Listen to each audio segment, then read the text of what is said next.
Good evening, everybody. I would like to call tonight's April 29th, 2026 governing body meeting to order. We will start off with the Pledge of Allegiance led by Councilor Cassett, a salute to New Mexico flag led by Councilor Fagali, and an invocation of remembrances led by Councilor Barrett. Please stand as you're able.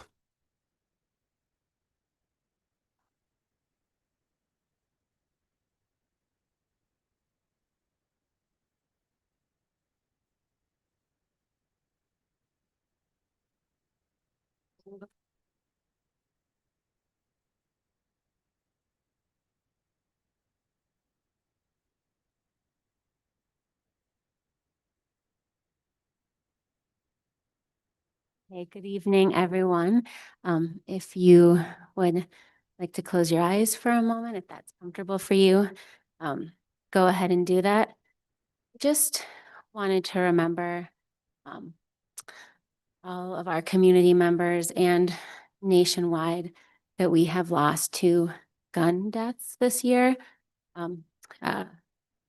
Thinking about recent events nationally and of course locally, it's been on my mind. So every day, nearly 130 people in the United States are killed with guns.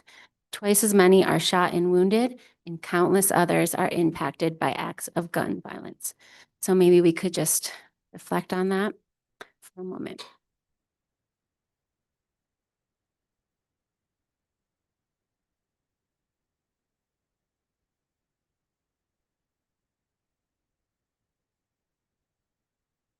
Thanks. Are there any other remembrances from governing body members? Councilor Castro. Thank you so much, Mayor, and thank you for the invocation, Councilor Barrett. This week, I was fortunate enough to be part of a memorial for Maura Taub, who was a great leader in our community and offered so much of herself. And so in her spirit, let's take a moment and remember how important it is to care for each other.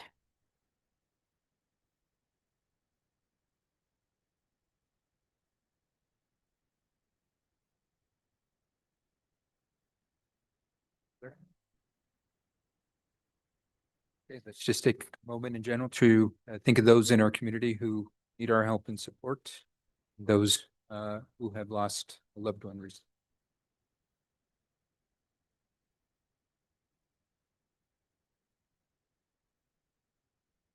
Thank you, everybody.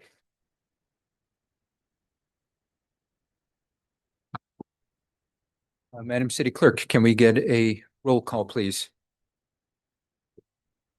Of course, Mayor. Councilor Barrett. Here. Councilor Bustamante. Here. Councilor Cassett. Here. Councilor Castro. Sente. Councilor Faulkner. Here. Councilor Fagali. Here. Councilor Garcia. Here. Mayor Garcia. Present. Mayor, you have a quorum. Okay.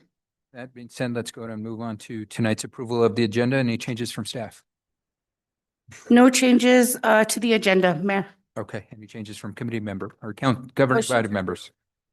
We've got a motion and a second. Any discussion? All those in favor say aye. Opposed? Motion passes. Next up is approval of the consent agenda. Are there any changes from staff or any items pulled? Madam City Clerk. Yes, Mayor. Item 9G and item 9I have been removed for discussion by Councilor Castro. Okay. And would any governing body members like to remove any other items? Motion to approve. Second. Okay, so we've Sorry, got motion to approve is amended. As amended, correct. Second. Thank you. we've got a motion and a second. Any discussion? Hearing none, Madam City Clerk, can we get a roll call vote, please? Sure, Mayor. Councilor Barrett. Yes. Councilor Bustamante. Yes. Councilor Cassett. Yes. Councilor Castro. Yes. Councilor Faulkner. Yes. Councilor Fagali. Yes. Councilor Garcia. Yes. Motion passed. Can you please take us to the next item on the agenda, please? Yes, Mayor, the next item on the agenda is 8 presentations. 8A is City of Santa Fe Water Annual Update, and Interim Public Utilities Department Director Jesse Roach is here to present. Mayor, for the remainder of the agenda, can we please invoke the 10-minute rule? Make a motion to invoke the 10-minute rule. Second. Okay, Mr. City Clerk, does that require a vote or can we, is it tradition? I think the 10-minute rule is built in procedural rules, so I think just taking notice of the Okay, request is sufficient. okay, thank you. I withdraw my motion. Okay. Director Roach, Interim Director Roach, the floor is yours. Mayor Garcia, members of the governing body, thank you for the time tonight. IT, can you bring my presentation up on the screens?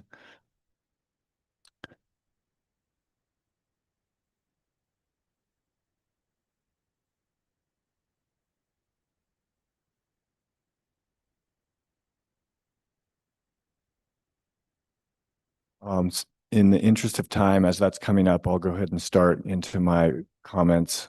I'm going to discuss, my presentation crashed, so let me start this over.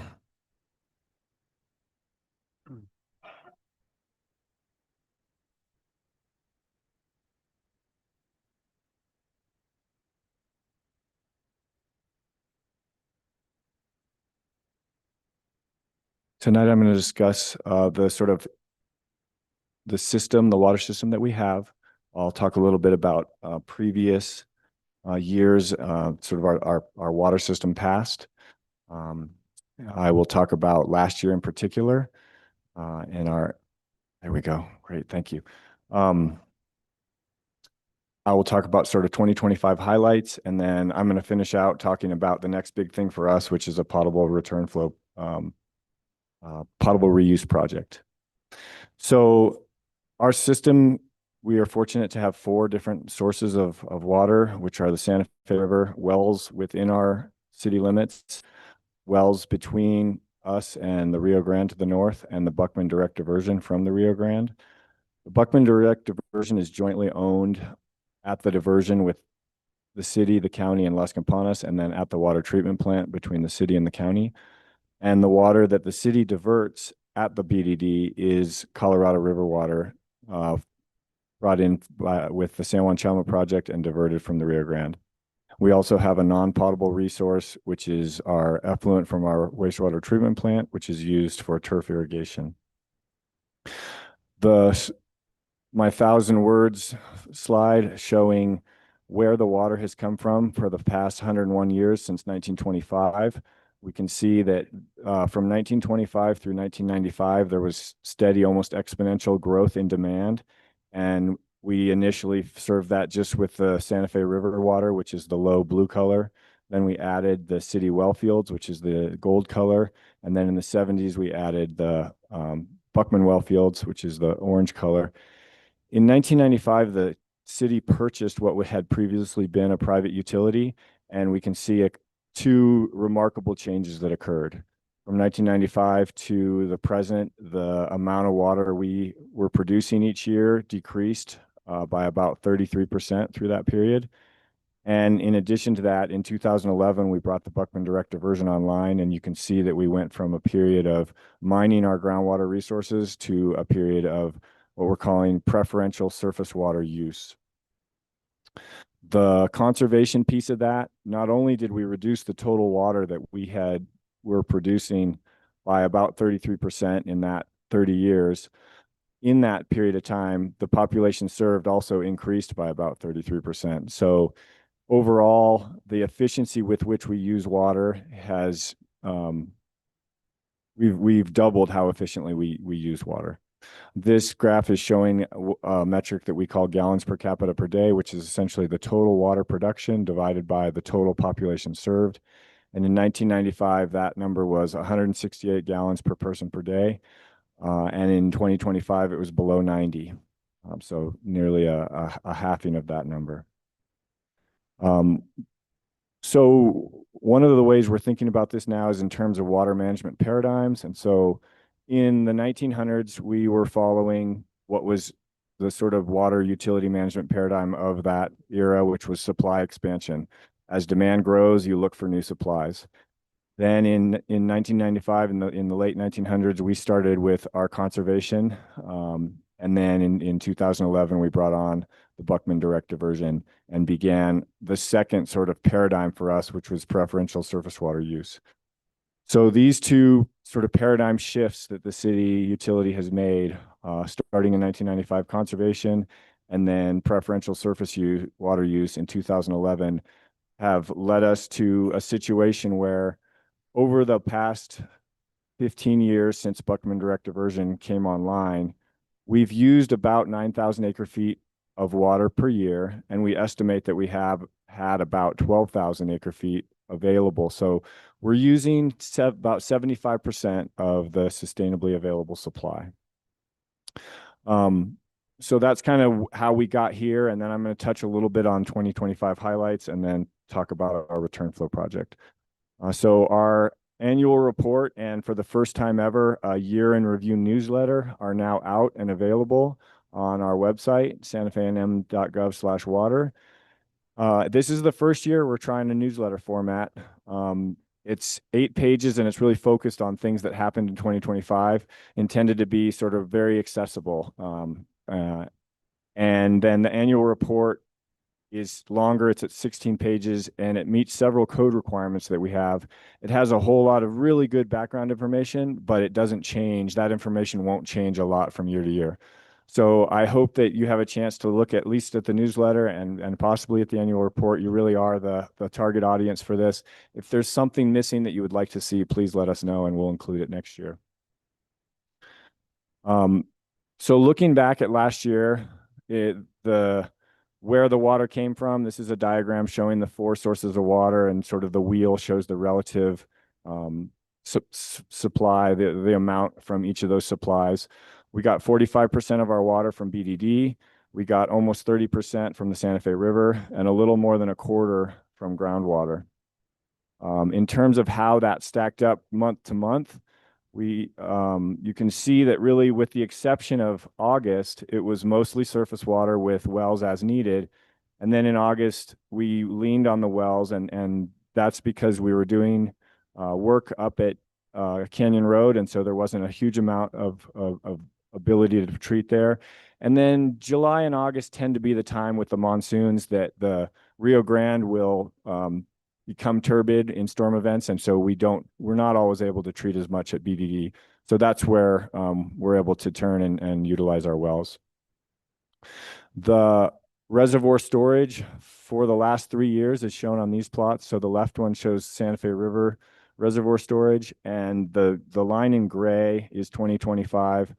And I mostly look at where we ended. So last year on the Santa Fe River, we ended up with more storage at the end of the year than we had the previous 2 years. Part of that, again, was an inability to really access it because we're working on Nichols Reservoir. And then the chart on the right shows our storage on the San Juan Chama, along the Chama, and we ended up with less storage than we had the previous 2 years. And I'm going to talk a little bit more about that in upcoming slides. So where does that leave us in terms of conservation efforts this year? The tool that we use to determine whether we need restrictions or what sort of conservation policy we implement is we call the Water Resources Indicator. It's based on 3 different scores. So our groundwater health, which is shown in the orange on the bottom, our surface water availability, which is shown in blue in the middle, and the regional drought monitor score for Santa Fe County, which is shown in gray on the top. And this graph shows all the way back to 2010 before the Buckman direct diversion came online. And you can see that we were in a much more tenuous supply situation then, but the resting of our well fields and the creation of BDD has left us in a position, a more resilient position. We're currently at 7.1, which means we are messaging about the dry winter, but we don't need to implement any shortages, any restrictions, excuse me. Another thing that happened this year is our first of 5 water rate increases went into effect in February. And as a reminder, the reason for that was we had experienced general cost inflation of over 40% since the last time we raised rates in 2013. And we have several capital projects which are critical to continued resilient utility operations that we're working on. The increase to the average residential bill is about $2 per month, and that will bump up every year or more after this. Another piece to be aware of, though, is that the rate structure also, the residential rate structure was also updated. This hasn't taken effect yet. This will take effect in January of 27. Just to point out here, we currently have a 2-tier structure. Starting in January, we will have a 3-tier structure. And so just looking at the chart here on the right, starting in January, everybody is going to pay less for the first 4,000 gallons per month than they pay now. And this is sending a reward to folks who really use a small amount of water. They're going to see their bills go down. And then everybody's going to pay more than they currently pay, from 4,000 to 7,000 gallons per month. And then the final tier is unaffected, but I will say that it starts at 7,000 gallons per month year round, whereas currently it varies from summer to winter. That creates some confusion amongst ratepayers, and every year we're answering questions as why people's bills jumped up in September, so that'll go away. We're happy to see that. So coming in January, a 3-tiered rate structure. All right, so then finally, I want to end talking about the next thing for us, which is really the third piece now of, I would say, our modern water management paradigm. Is we started with conservation, we always go back to conservation. Then we were able to shift to preferential surface water use in 2011. And now we're shifting towards potable reuse and hoping that we can bring that online as early as 2029. Another way of looking at those paradigms, again, is on this graph, fairly similar. So how did we get to potable reuse? Well, we did a study in 2015, which to my knowledge was the first study in the Southwest to use climate change in long-range planning, certainly the first in New Mexico. And that identified some potential shortages in the future, depending on the severity of climate change and also, the assumptions on growth. And from that, we evaluated adaptation strategies, and reuse of effluent became the clear winner in terms of the magnitude of water available. And so we did a feasibility study in 2017 that looked at the best way, the most resource efficient way to start reusing some of our effluent in a way that would allow water to end up back in our potable system. So the project we ended up with is called the San Juan Chama Return Flow Project. Before I talk about the specifics of that, I just quickly want to remind you all of the San Juan Chama project, which is where we get a portion of our water. And it's a gravity diversion and tunnel system that brings water under the Continental Divide from the San Juan tributaries on the Colorado River side of the Continental Divide to the Chama, which is a major tributary of the Rio Grande on the Rio Grande side of the Continental Divide, hence the name San Juan Chama Project.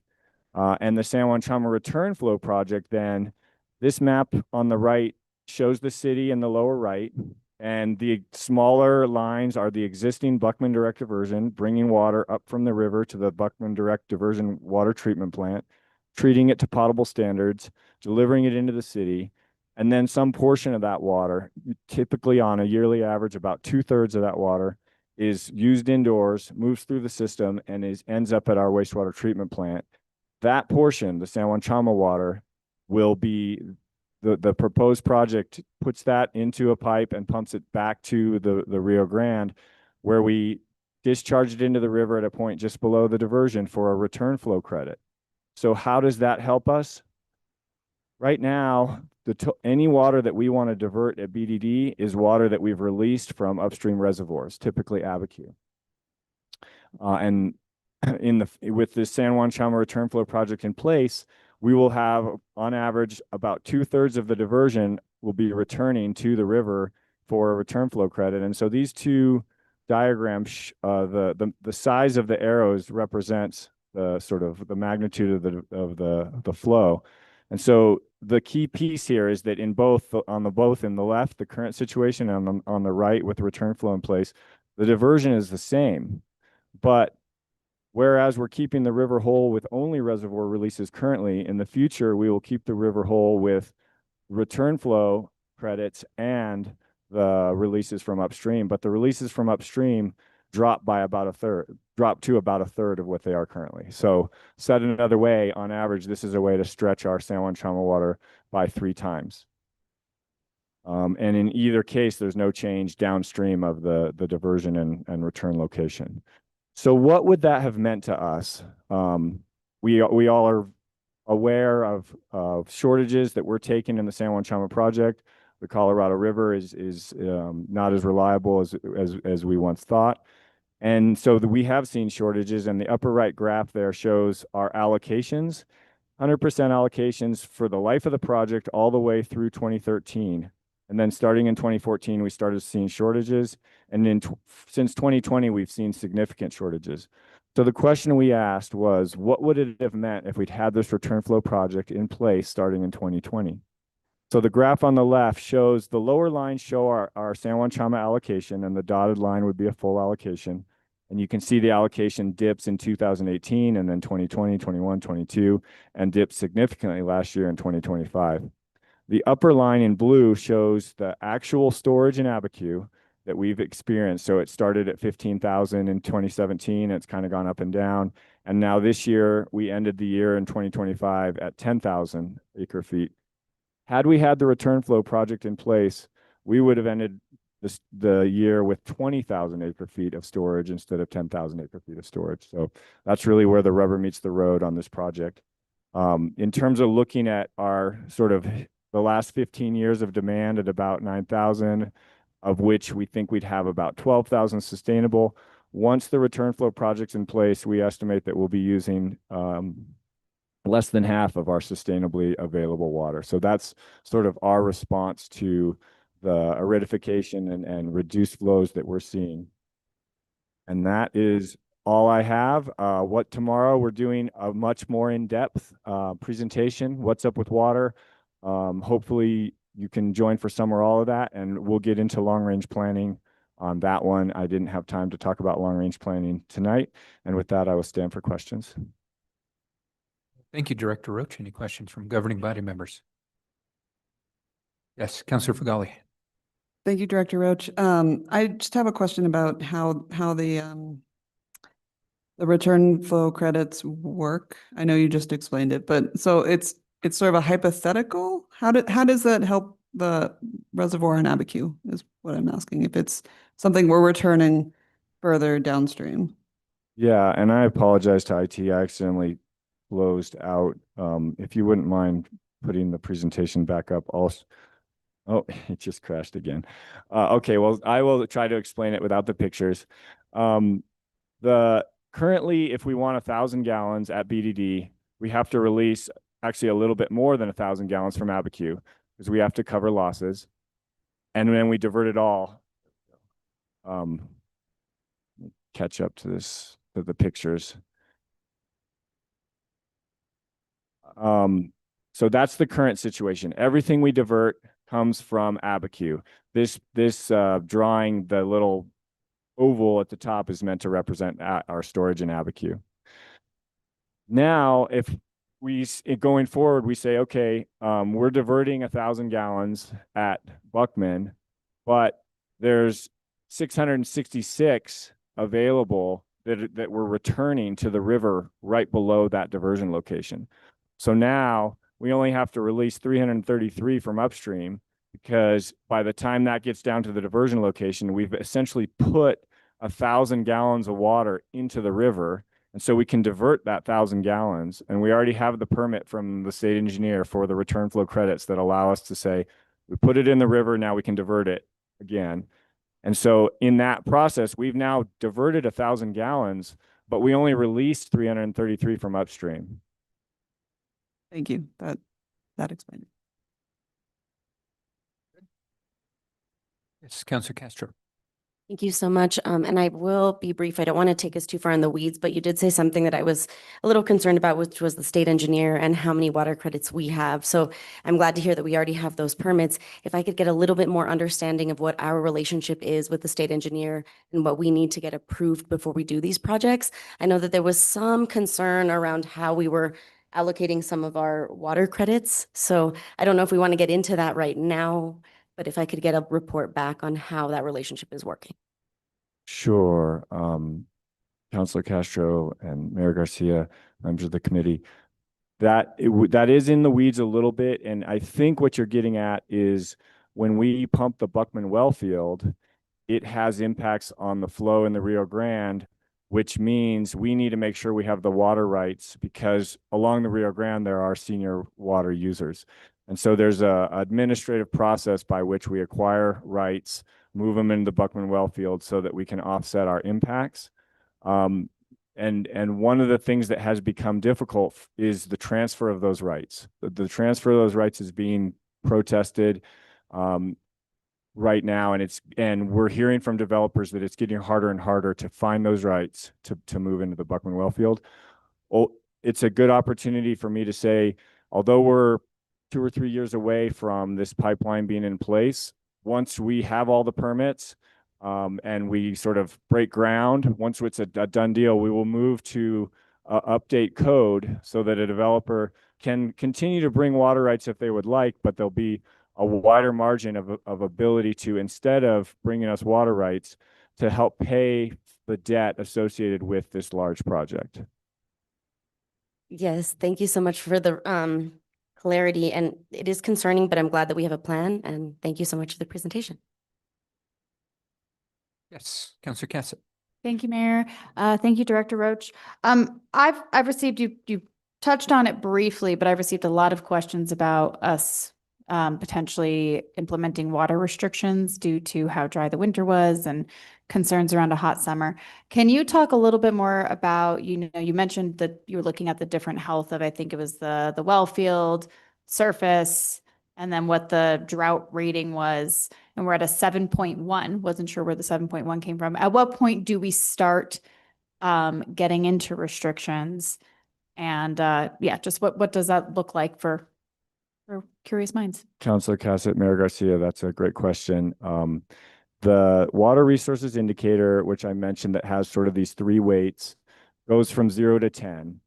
0 would be a water emergency. We don't have enough water. We're in huge restrictions.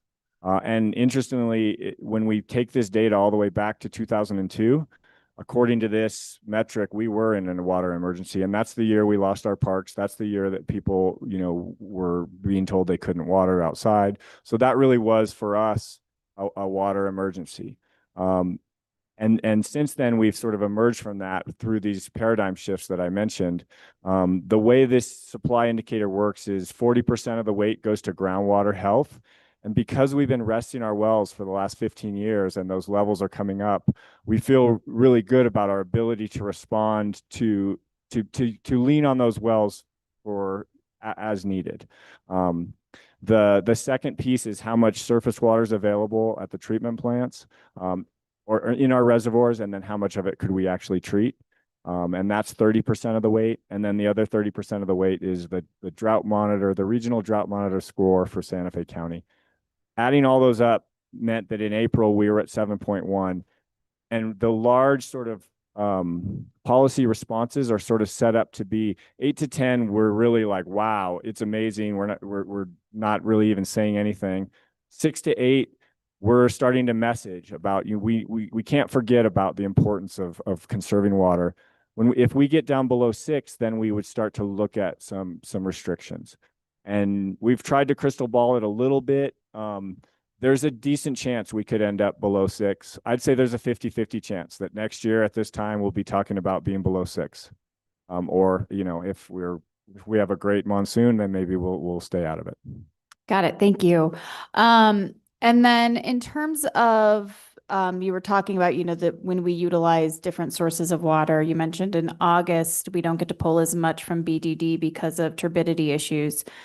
Is that potentially going to shift as we move forward with the BDD rebuild? Because my understanding is that we're hoping to address some of those challenges. Councilor Cassett, Mayor Garcia, members of the governing body. That's a great question. Very insightful. I think, and it actually brings up another interesting shift that we may see with the return flow project. In the winter, we see 90% of the water that we delivered to people returned to the wastewater treatment plant. So it's almost all indoor use, which means that in the winter, the return flow project is even more efficient. We only have to release 100 gallons for every 1,000 gallons we divert, sort of thing. That's not quite true because of the permit conditions we have, but it's much more efficient in the winter than in the summer. So we may move to a paradigm where we're really, and finishing Nichols, we're now able to actually turn off Canyon Road in the winter. So we may move to a paradigm where we really lean on BDD throughout the winter when the river is clear and the operations are easy. And then we're ready in the summer to really lean on Canyon Road when the water's still clear, because no matter what we do, it's going to be more difficult to divert at the Rio Grande when it's super laden with silt, and we'll probably shut down under certain, once it goes above certain thresholds. But yes, this, you know, $60 to $80 million rebuild at the BDD is also focused on reducing the amount of sediment that we're diverting. So there's two upcoming things that'll help that. Wonderful. And I just, I think that we all hear about water all the time. And I guess tomorrow during the What's Up with Water and looking at long range planning, you'll be able to you'll be speaking in more detail around what those projections are looking like, and what we have done to put ourselves in a remarkably good position with water. As I always like to say with water, we've worried so much about water that we don't have to worry about water as long as we keep worrying about water. We have done a great job of worrying about water. And really just, thank you to your team for everything that you've done. And I think just that conversation around our water resiliency is, one of those common phrases, and building that into the system in various ways. One little technical thing, you frequently say amount of water produced. It took me a couple years to understand what that meant for potentially new people who haven't heard that as much, or just for the general public. When you say water produced, what does that mean? Thank you for mentioning that. That means the water that we produced at either one of our treatment plants or that came out of our wells and went into the system. And generally for us, we produce that water at a potable standard, and then we pump it or allow it to flow by gravity to the storage tanks that are throughout town. And so in this plot that showed last year, the water produced is the total sum of all the four colors. The water that we actually sold and went through the meters is shown in the dotted line there. And so you can see that there was some difference between that. That's known as unaccounted water. And for us, it's less than 10%, which is very good for a water utility. Wonderful. Thank you. And then my just last comment is late 1900s feels a little bit aggressive for those of us born in the 1900s. So, 1995 is fine. The 1980s, that works just fine. So just, a little bit of feedback there. I thought the same thing as soon as I said it. Thank you so much. Thank you, Councillor. Any other questions for Director Roach? Yep. Councillor Garcia. Thank you, Mayor.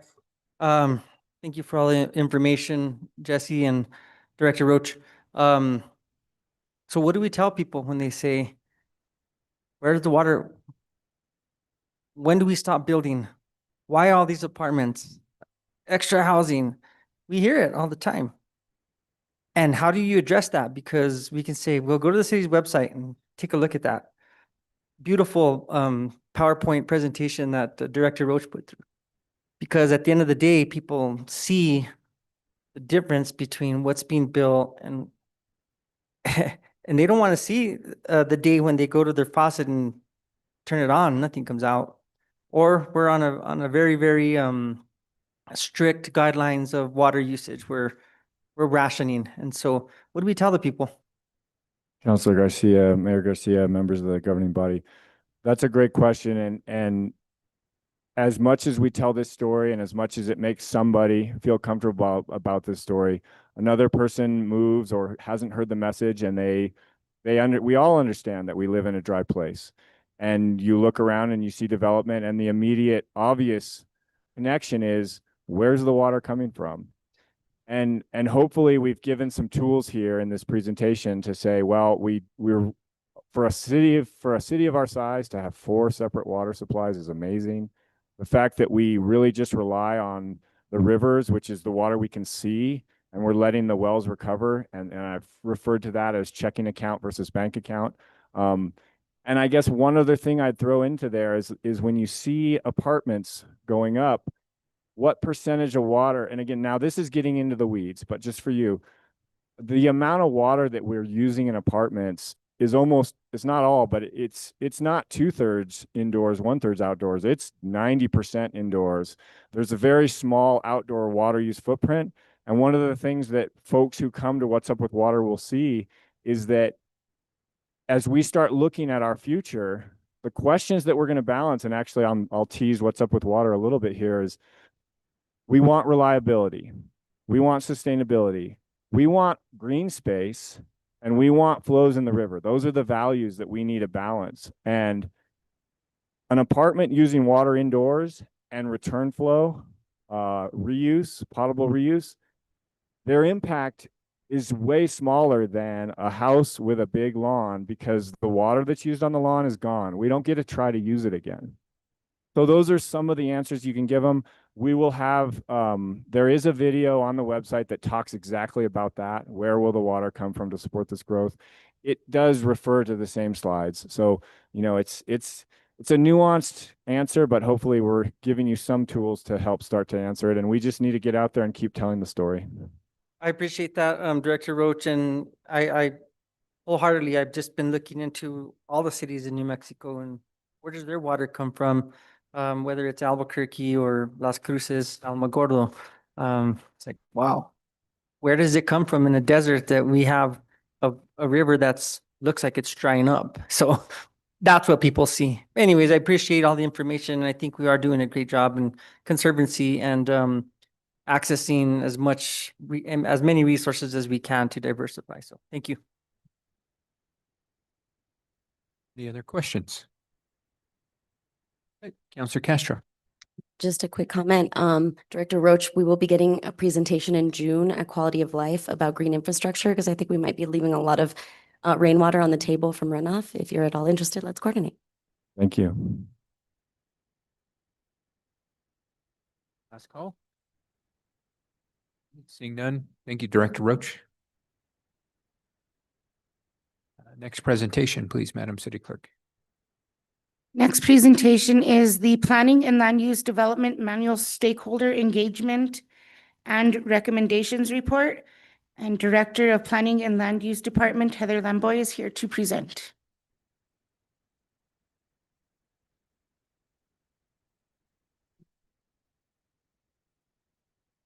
Good afternoon, Mayor Garcia and members of the council.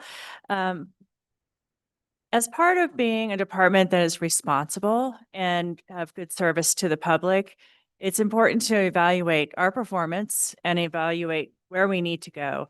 And so we've embarked on the development manual project. So it was a project that was funded by the one-time funding that was done during the Weber administration. We use those funds to request for proposals, and part of that whole process was to really take a critical look at how we perform now and what we can do better. The people that use land use for different processes like inspections, licensing, as well as building permitting and planning, we need that feedback so we can modernize and better serve. And of course, who's the best to say so than those stakeholders? So I have with me here Ciara and Lithgow. They work with Bohannon Houston, and they are our consultants for this project. They will be presenting they will be making a presentation right now, and then we'll both be available for questions. Thank you. Thank you so much, Heather. My name is Ciara Lithgow. I'm a senior planner with Bohannon Houston. So we have been working with Heather's department to take stock of what the existing processes are, the city's existing development review process. And so our scope of work generally, we started out by looking at a peer city analysis.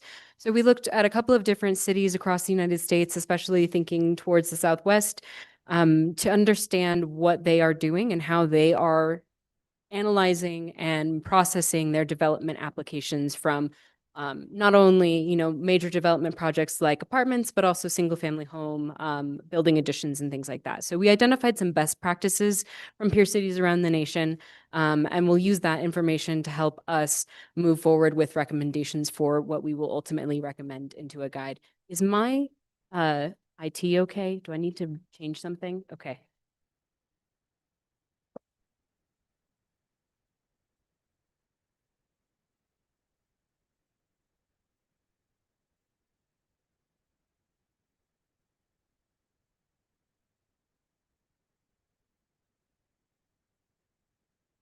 Do I just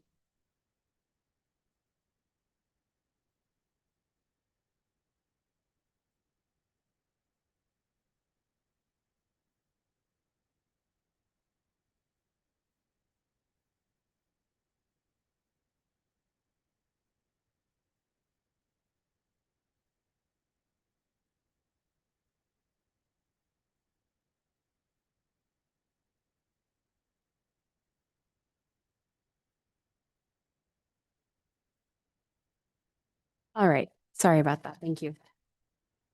All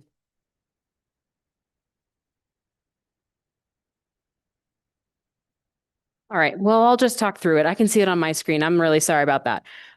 So what we've done, so we started with the peer city analysis, and then this next step of our assessment process, we're not done. We're kind of in the middle of our assessment process. But at this point, we have interviewed stakeholders, which included developers, builders, planners, architects, city staff, and they helped us to identify some of the major pain points in the current process and give us some good ideas for how to adjust that moving forward. Part of our next process, and what we've already launched so far, is a stakeholder and online survey. So that's active now, and I'll include a link to that at the end of this presentation, where we are asking the general public, along with other members of the, I want to try to switch. Oh, if I hold it, maybe that works. I'm going to hold the cord. No. Sure. And Mike, can we stop the timer? Because I don't want to yeah. Apologies for the tech issues.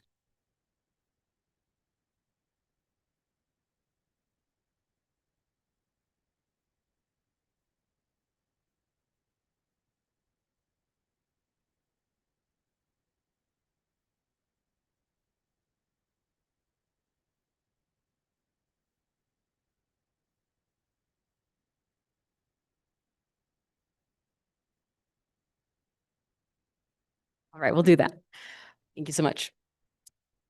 All right, so as a part of our process, we have launched an online survey to solicit feedback from folks who are both from the public and from the wider architect, developer, planning community, building community as well, to understand more in depth about the process and to reach more voices than we had heard initially in the stakeholder engagement. So that launched on Friday, and we already have 90 responses, which is really incredible. And I'm really, impressed with the passion of the folks who are responding. So following that process, once we kind of hear and collect all of the feedback that we've gotten, we'll analyze and document the existing processes. We've kind of already started doing that partially, understanding from our side what they are, but then also understanding from the city side how they document it internally, and comparing that to the new land use code update as well. And from there, we'll recommend some process improvements that are available within existing code. It's not within our scope to change the code right now. We're just trying to help understand how the process can work a little bit better within the parameters of your existing policy. And then from that, when we get, input and collaboration and feedback and from our folks in the land use and planning department, we'll actually develop the new development review guide. And that's intended to really be kind of a plain language document that anybody can access, from homeowners to builders, to people who are, very familiar with the process, to those who have never used the process before. It's intended to help create transparency and improve efficiency for all users of the process. So today we'll tell you a little bit about the key takeaways that we heard from the stakeholders. I'll preface it by saying that, we hear recommendations from them, and I'm going to share what those recommendations are kind of honestly with you all. But that is not necessarily to say that we will include every recommendation that we got from stakeholders as a part of our final document. We want to, of course, do our best due diligence and put forward recommendations and policies that make sense for the city of Santa Fe and that are, grounded in reality and good policy. So first, we heard some encouragement from stakeholders. They are all excited by the process of a development review guide. They do appreciate the move towards transparency, and they hope that it'll help create shared understanding among all stakeholders in the process. The city is also currently moving towards digital building permit submission, which everybody was pretty excited about. Some developers knew that was coming, some did not, and so they were encouraged by that process. So that transition to OpenGov is recognized as a really key moment, and they think that alone will help improve a lot of the process issues that they've had already. And they also wanted to praise that current leadership, especially Heather, is very responsive, and they help to advance projects and problem solve whenever there are concerns that are raised. Some concerns that were identified by stakeholders, some are, individual concerns, some we heard across all stakeholder groups. They noted that independent review by departments, so there's the development review team, so individuals across the departments kind of have to all make sure that it meets their codes for, streets and water and infrastructure. But they find that sometimes that creates conflicting comments that are really difficult to resolve because one department is asking for more landscaping and another department is saying you don't have enough water budget. So understanding, creating a better understanding among the DRT and including some maybe guidance from staff might help address those issues. Paper-based submittals are challenging, especially expensive. Some of the architects that we talked to highlighted that is a particular cost burden for a lot of their clients who are really just trying to build a fence or do an addition to their home. Having to print those out is a challenge, and especially when you have to resubmit frequently when you have updates that are requested. But the digital permit process should help address that. They also wanted to highlight and advocate for more budget for the planning and land use department. They noted that they see that the staff are kind of overworked and overwhelmed with the volume that is presented at the current moment. And they think that is a part of why sometimes reviews are not timely.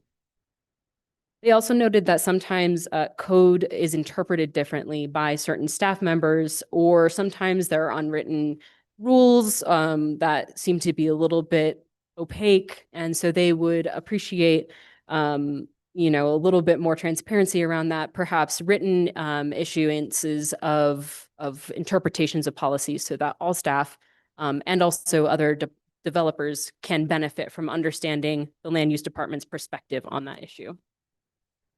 They noted that currently in your code, you do have some pieces that can be reviewed and approved administratively, but sometimes that is routed towards a public hearing process for various reasons. And so they encouraged any way to keep some things administrative that would help improve time and work effort as well, especially for those who attend hearings and govern them too. And then they also noted that sometimes hearing bodies and boards can introduce 11th hour changes that seem to be, in their words, subjective rather than objective, and introduce costly changes that can really change a lot and have a lot of trickle-down effects in the rest of their plans and their engineering sets that they've already designed to that point. So from them, we heard some suggestions. They are excited about the guide, and so they want to make sure that it is very usable. They want it to be searchable in a PDF format, so you could Control F and find whatever you need. Visually in visual tool and digital that city staff can also update over time as things change. They encouraged the city to complete the digital transition.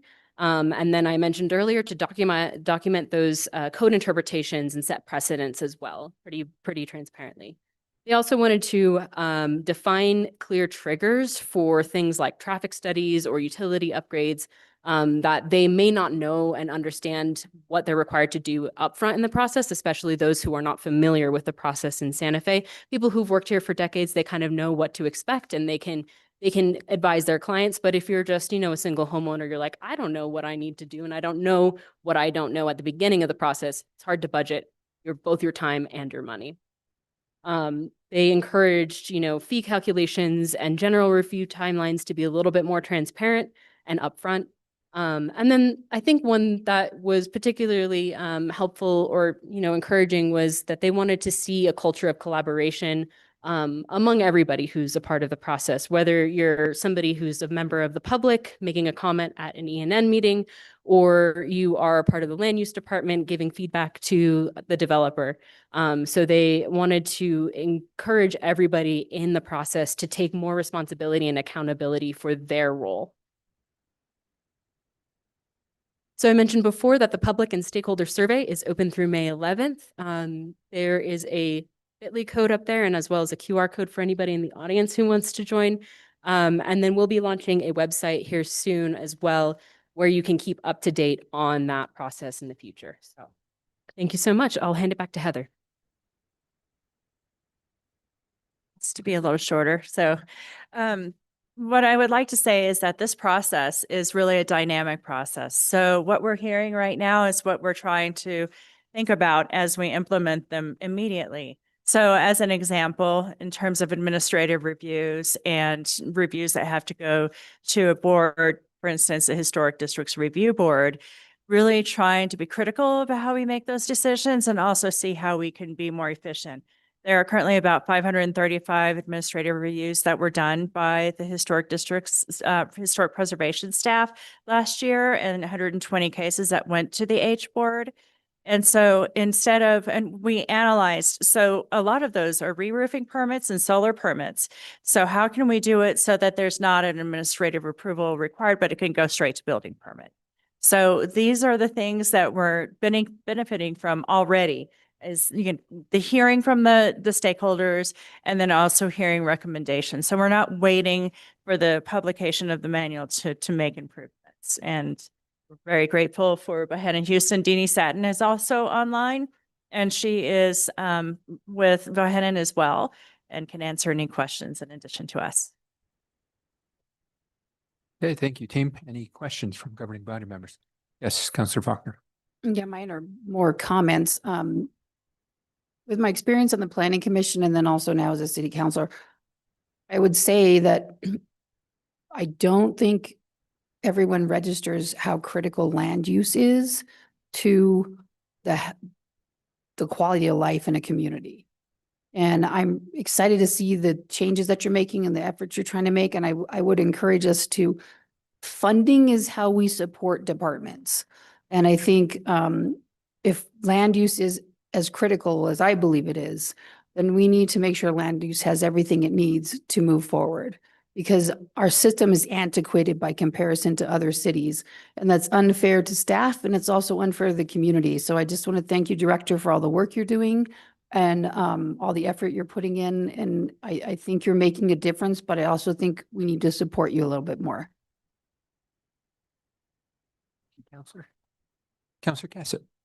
Thank you, Mayor. Thank you both so much for being here. Heather, I want to echo the praise of Councillor Faulkner of how much effort you're putting into this. And I know that from my conversations with community members in the development sector, various phases of it and stages of it, that they really feel heard and listened to and collaborated with. And so I really, really appreciate that, because I know that hasn't always been the case. One question I have, I'm glad we're doing stakeholder interviews with the people that are very familiar with the process. I'm curious if you've spoken with people who are not as familiar with the process and have had to go through it because they are trying to re-stucco or do an addition, but it's not something that they do. It's just your average homeowner who's trying to do something with their house, and what that has been like for them. Because I can imagine our developers, they do it all the time, but for other individuals, not as much.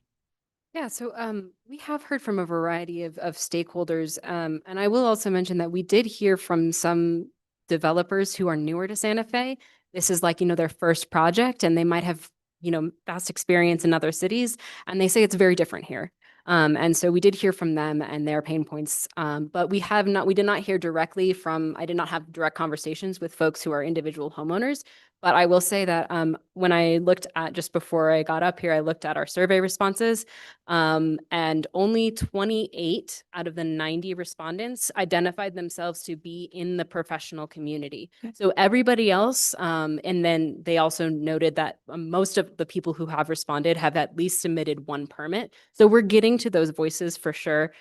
People who are homeowners, I think 58 of the respondents identified themselves as homeowners in Santa Fe. So we're hearing from them too. That's wonderful. I'm really glad to hear that, because obviously, they're not paying as close attention all the time. I think it might be interesting if I'm sure that the land use staff can help you find some of the really challenging cases, or people, that reached out and were very upset because they had to go back and forth and had a hard time with permitting. And then I would say that when these are available, when these drafts are available, beta testing them, not just with people in the professional world, but in the professional building world, but also kind of a random sample of individuals, like, hey, if you were about to do something with your home, do you feel like this would, you'd be able to get there? So I think that would be really, really helpful, just to make sure that we really hit the mark for anybody that's trying to deal with the system and understand it and just try to get done as soon as possible. I guess the other thing I just have is a comment, and I think it's, part of some of these larger conversations we're having around code updates and general plan updates, and the importance of making sure that we're really code driven in a lot of these decisions. And I know that it is hard as, a body that does have to make decisions around land use cases. And I think it was the last meeting that I basically kind of threw a tantrum on the dice, but basically said, I have to vote for things sometimes that I really dislike. And it's because the code is really important in terms of making sure that we are being fair and equitable for everyone that's building. So it's not just, hey, we really like you, so we're going to let this slide, or we don't like you at all, so we're just going to deny no matter how much you fit the code. And so I think how we have those conversations as well, and maybe since this might be a document that is going to be pretty accessible, just kind of some information around the code really should be driving these decisions. If you are in a scenario where you feel like the code is not driving this decision, please do let us know, because I know I've heard that from people where they feel like they're getting the runaround. My guess is it probably has to do with some of these inconsistencies that we're talking about. And sometimes there's places that the code contradicts itself or contradicts other parts of our code. And so how we smooth those out and have those conversations, I think, is important, both in helping people through the system, as well as having, people understand what land use processes look like. And especially when we're getting to the public hearings, I know that can be a bit of a challenge. And I would be remiss if I didn't use this as another opportunity to plug that if you don't like our code and if you don't like what's happening, that we are in the process of huge updates to the code, to the general plan, really having these discussions around what should be permissible in Santa Fe, what should not, what do we want to encourage, what are we not so happy with. And those decisions are being made now outside of the context of a specific development so that we can apply them. All of that said, our code can't predict everything. And so I am a little bit curious about, and Heather, this may be for you. I don't know if this is, kind of a choice that happens within the department.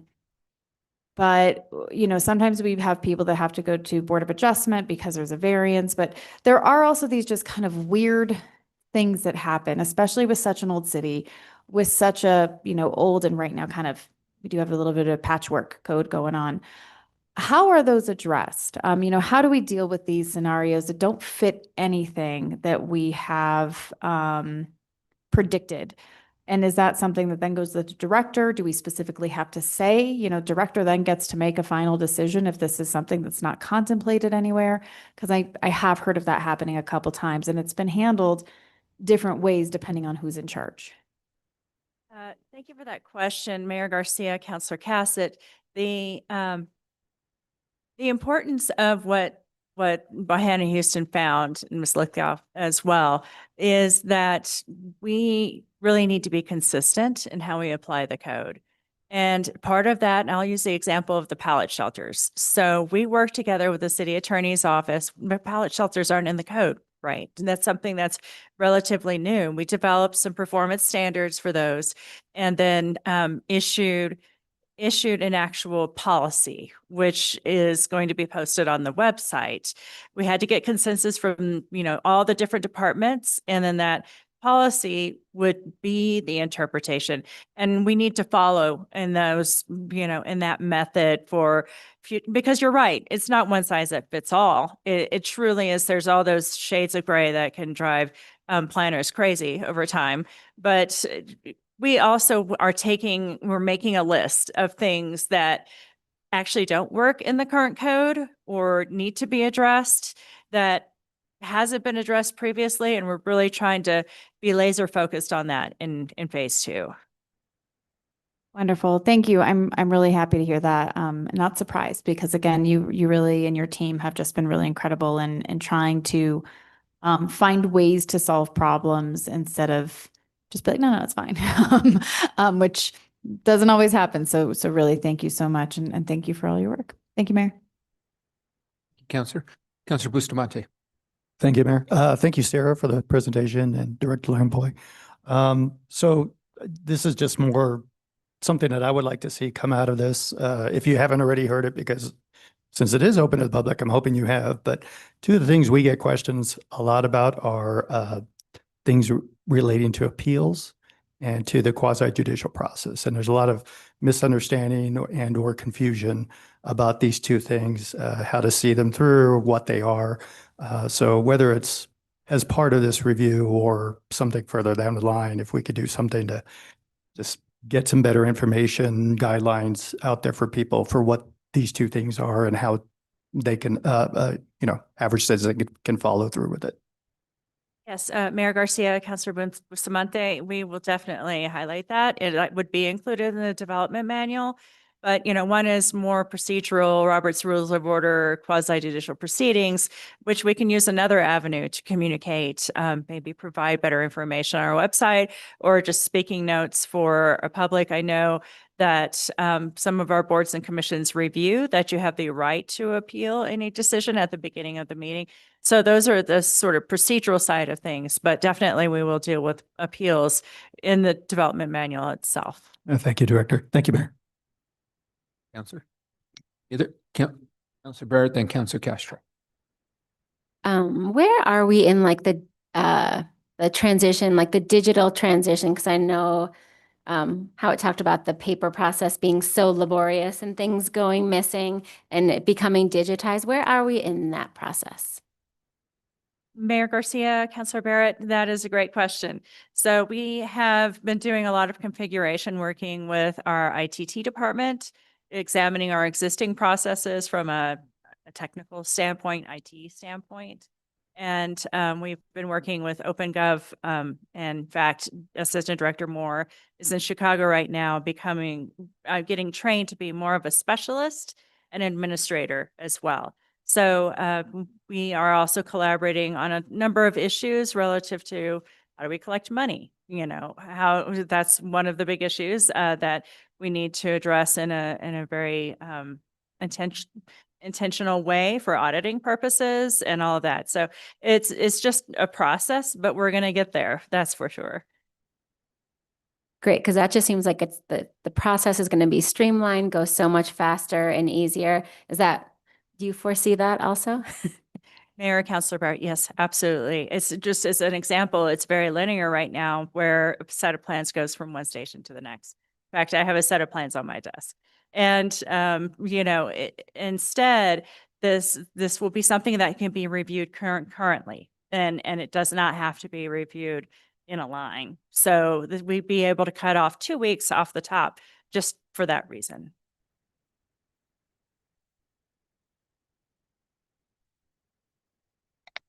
Councilor Castro. Thank you again. Wonderful presentation, very exciting projects. I just want to double down on the accessibility conversation. I think the digitizing is going to help. Are we looking at potentially translating some of these documents and making sure they're available in other languages? Mayor, Councilor Castro, that is a major value in our community. And absolutely, we will have this available in Spanish like we've done with the general plan. We'll be doing with the general plan, we've done with the assessment report, and the land development code's a heavier lift. But it will be on Municode and can be. I believe there's an opportunity for a translation on that website. I believe so as well. And I think that's another reason why the digitizing is going to be so important for us in this process. Thank you so much. No further questions, Mayor. Counselor. Anybody else? Seeing none? Yes, And Director if I can Lamboy. say one more thing, we are embarking on the, a fiscal, well, yeah, an actual study of our fee schedules. We have engaged with a consultant and we'll be doing an analysis on our fees when it comes to revenues, determining how we can better support our community through fee structures that are up to date. The last time we changed them was in 2021. So that will also help us to provide better service to the community as well with those resources. Thank you, Director. Well, not seeing any other questions. Thank you for the presentation. Truly appreciate it. Madam City Clerk, next item on the agenda, please. Next item on the agenda is 9G, request for approval of an exclusive negotiation agreement to negotiate the sale of Midtown Tracks R2-1B to HomeWise Inc. for development as a mixed-use development. And here to answer questions is Asset Development Manager Carly Venditti. Can we get a motion on the item? Motion to approve. Okay. Second. Got a motion and a second. Counselor Castro, you pulled this item. Did you need a presentation or what did?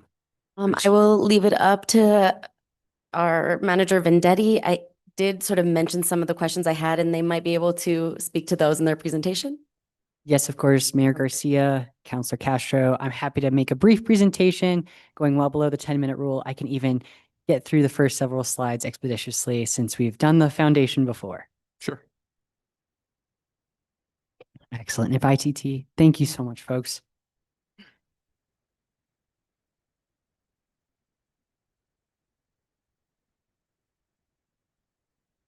So Mayor Garcia, members of the governing body, really quickly going through the master plan, the community development plan are the governing documents of the Midtown site. Any development proposal are measured against those. All of them that we accept are measured against those rather, and those are guided by 4 principles. Moving forward, an exclusive negotiation agreement is similar to an LOI. It has a couple different components, including a timeline, up to 18 months, a refundable deposit, preliminary development points, and insurance requirements. So as you may know, we went out from April to June of 2025 for a direct disposition window with 14 of those parcels on the site already in pre-development, 18 available. And then of course we had the 1 state parcel tract O at the time. We received 6 different development proposals. This development proposal this evening is directly adjacent to the Fogelson Library. As you can see here, it's a sketch that's similar to that proposed site plan within your packet this evening, as well as adjacent showing those lovely Fogelson Library windows. The mandatory criteria set by the master plan include residential development compliance with Green Code.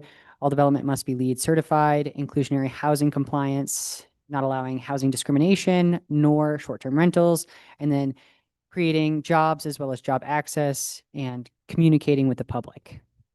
Priority evaluation criteria from the community development plan include affordable housing, inclusionary housing, long-term affordability, local business support, job training, community programs, and public art commitment.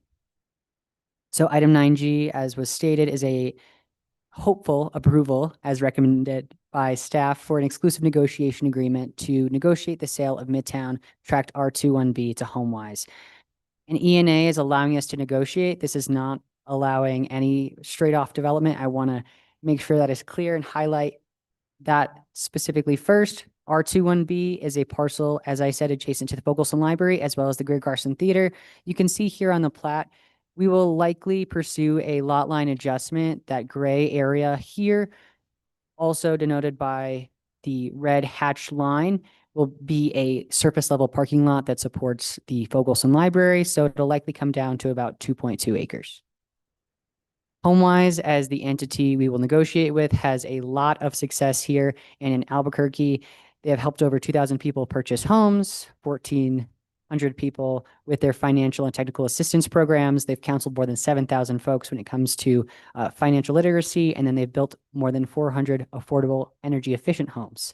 Most recently, I wanted to highlight their El Camino Crossing success. It was built on a previous mobile home park off of Agua Fria with 40 affordable single-family homes and 13 condos using new market tax credits. So their proposal for the site R21B includes 3,500 square feet of commercial development, 93,300 square feet of residential, and how that breaks down is 74 units, 31% of those being affordable, surpassing the Santa Fe Homes Program threshold.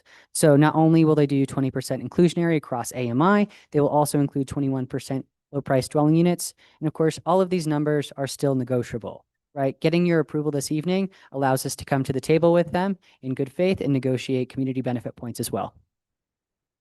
So they do comply in their original proposal with the master plan criteria I reviewed, as well as the community development plan criteria. So as I said, we are requesting for the approval of this ENA, and I now stand for questions. Thank you so much, Manager Mendetti. And the questions I had were around the process and if this was an approved development and how much affordable. I think a lot of those were addressed. I am a little bit, I have a little bit of heartburn in selling city property. I would rather that we lease it so that we retain any type of long-term strategy, but I do understand that we want to move this project forward as quickly as possible. So I thank you very much and no further questions, Mayor. Thank you, Counselor. Any other comments? Yeah, Counselor Fagali. Thank you. So my questions are a little bit, where are these details? So you just gave them to us, like how many units, and I'm not seeing them in this ENA. So where do they live? My apologies, Mayor Garcia, Councilor Fagali. They are part of the larger proposal that is, it was previously presented in executive session to this governing body. However, it was not included as an exhibit at this time. It is in this way included in the presentation that I had prepared for tonight, as well as the two committees prior to this. Okay, so it is somewhere written down that we can refer to it when the DDA comes to us. That is correct. And is there anything in there about what kinds of housing it will be? There's a picture, but are they townhomes? Are they apartments? Do we know? Do we not know? Yes. So Mayor Garcia, Councilor Fagali, thank you so much. They are townhomes for sale. Right. So Not the for sale part. So they're attached. 4-story houses. attached townhomes. They come in about, this is as proposed, right? So it can be negotiated. And we have Weston Glass from HomeWise online as well in case we have additional questions. But as they have proposed it, it's 4 units connected to maximize the amount of windows, right? We want to make sure that we have a lot of natural light for future residents, and they would be able to phase them in a way that they can build them out 4 at a time, which is fantastic for both their model and the progress at Midtown. Thank you. Any other questions or comments? Seeing none. Just one for myself, much more of a comment than a question. I stand in the same kind of vein of hope as Councilor Castro that we maintain as much ownership of this property as possible. And it could be done in regards to past projects like the Santa Fe Rail Yard, where we own the land, developers own the facilities, and everybody wins. And I'd like for us to explore that as we enter into this negotiation process with HomeWise. You know, I won't buy the argument that leasing the land doesn't allow entities to qualify for financing. That's not true. That entities can qualify for financing. So as we enter into this process, I would encourage us to explore how we can entertain leasing the property for $1. That could be done. Now, selling it for $1, that is a vote I probably would not be in favor of unless it was 100% affordable housing that they were developing. So just as we enter into this process. So thank you, Kev. Any other questions or comments from governing body members? Okay, hearing none, Madam City Clerk, can we get a roll call vote, please? Certainly, Mayor. Councilor Bustamante. Yes. Councilor Cassett. Yes. Councilor Castro. Councilor Faulkner. Yes. Councilor Fagali. Yes. Councilor Garcia. Councilor Barrett. Yes. Motion passed. Okay, thank you, Madam City Clerk. Next item on the agenda, please. Next item is 9I. It's a request for approval of a general services agreement with Genoptic Smart Mobility Solutions LLC for automated speed and noise enforcement services in the total amount of $4 million for a 5-year term. And here to answer questions is Deputy Chief of Police Ben Valdez.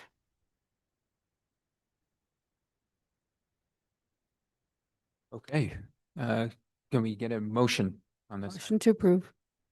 Okay, we got a motion and a second. Counselor Castro, you pulled this? Thank you so much. And thank you, DC Valdez, for being here in a similar fashion. I sort of spoke a little bit about my concerns, and if you would give us a little presentation about the program in general and about the data in particular. Thank you. Mr. Mayor and Councilor Costa, thank you. So like I mentioned in the Finance Committee a few days ago, our community has been sharing concerns that they want to see behavior on our roads improve around safety, vehicle noise pollution, and just really improving the experience here in our community. This is something that was funded this last fiscal year by the governing body to put some money forward so we can get this project off the ground. And one thing that we did is we looked into a lot of the input recommendations we received from leadership in the past. So one of the items that was a big concern is related to data ownership. In the contract, we made sure, and also in the request for proposals, that we let the folks know loud and clear that we have ownership over that data. It is not to be sold to any third parties. I know there were concerns that were brought up during the Finance Committee if that data will be shared with immigration officials, and the answer to that is no. It's going to be data that belongs to the city of Santa Fe. The only thing that the company can do concerning the program is let people know that the city of Santa Fe is one of their customers and just let them know that we're receiving services from them. But as for the data that's collected from the devices or through the program, that is the property of the city of Santa Fe. In addition to our marks, so any logos we have, we provide them to the company, but they still belong to us. The data is going to be utilized for the purpose of validating and either confirming or seeing if there were any violations that were maybe not violations. And once that process is done, then it's going to go through the process of being disposed of. We no longer need it. Thank you so much. And I think there were some concerns in that meeting and also by community about misreading a license plate, because these are license plate readers that we're going to be using. Is there any best practices that we'll be using? Yes, Counselor. So with the device, it's not just going to capture the violation and maybe a plate and say, here's what it is. We're going to have our staff there will be trained on the process. So they will also have to verify that what they're seeing on the license plate reader data matches what they're seeing on the capture of the event. So there's going to be checks and balances and to make sure that the equipment is working properly. In addition, whenever we do deploy the devices, they have to be properly calibrated to ensure that the cameras are working properly, and also to make sure that the surveying device, whether it be for sound or for speed, that is also properly calibrated. And that's going to benefit both the city of Santa Fe and Genoptics, because we want to make sure that those captures are credible, that people know that if it is saying there's a violation, then a violation does exist. But in the event that there is something that is not correct, or if it is not a valid violation, then it's not going to be captured and sent out as a notice. They're going to flag it, let Genoptics know, and then we can work on the back end to get a result.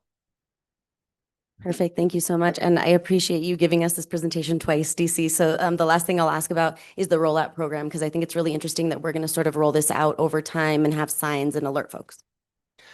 Yes, Counselor. So part of the rollout, what we're going to do is, if this is approved tonight, we already have a meeting that is queued up for Friday morning. We're going to have our project manager. He's sitting in the back. It's Lieutenant Jesus Rodriguez.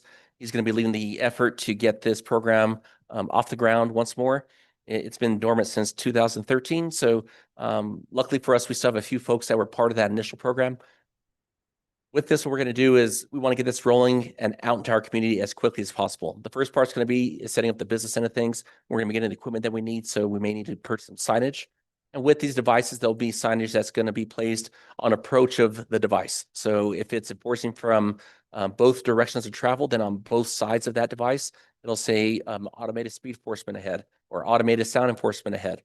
In addition, we are going to let members of our community to know on our social media pages where they are located. So if that's not a good way for people to follow us on Facebook or our social media platforms, that's something to help get the information out.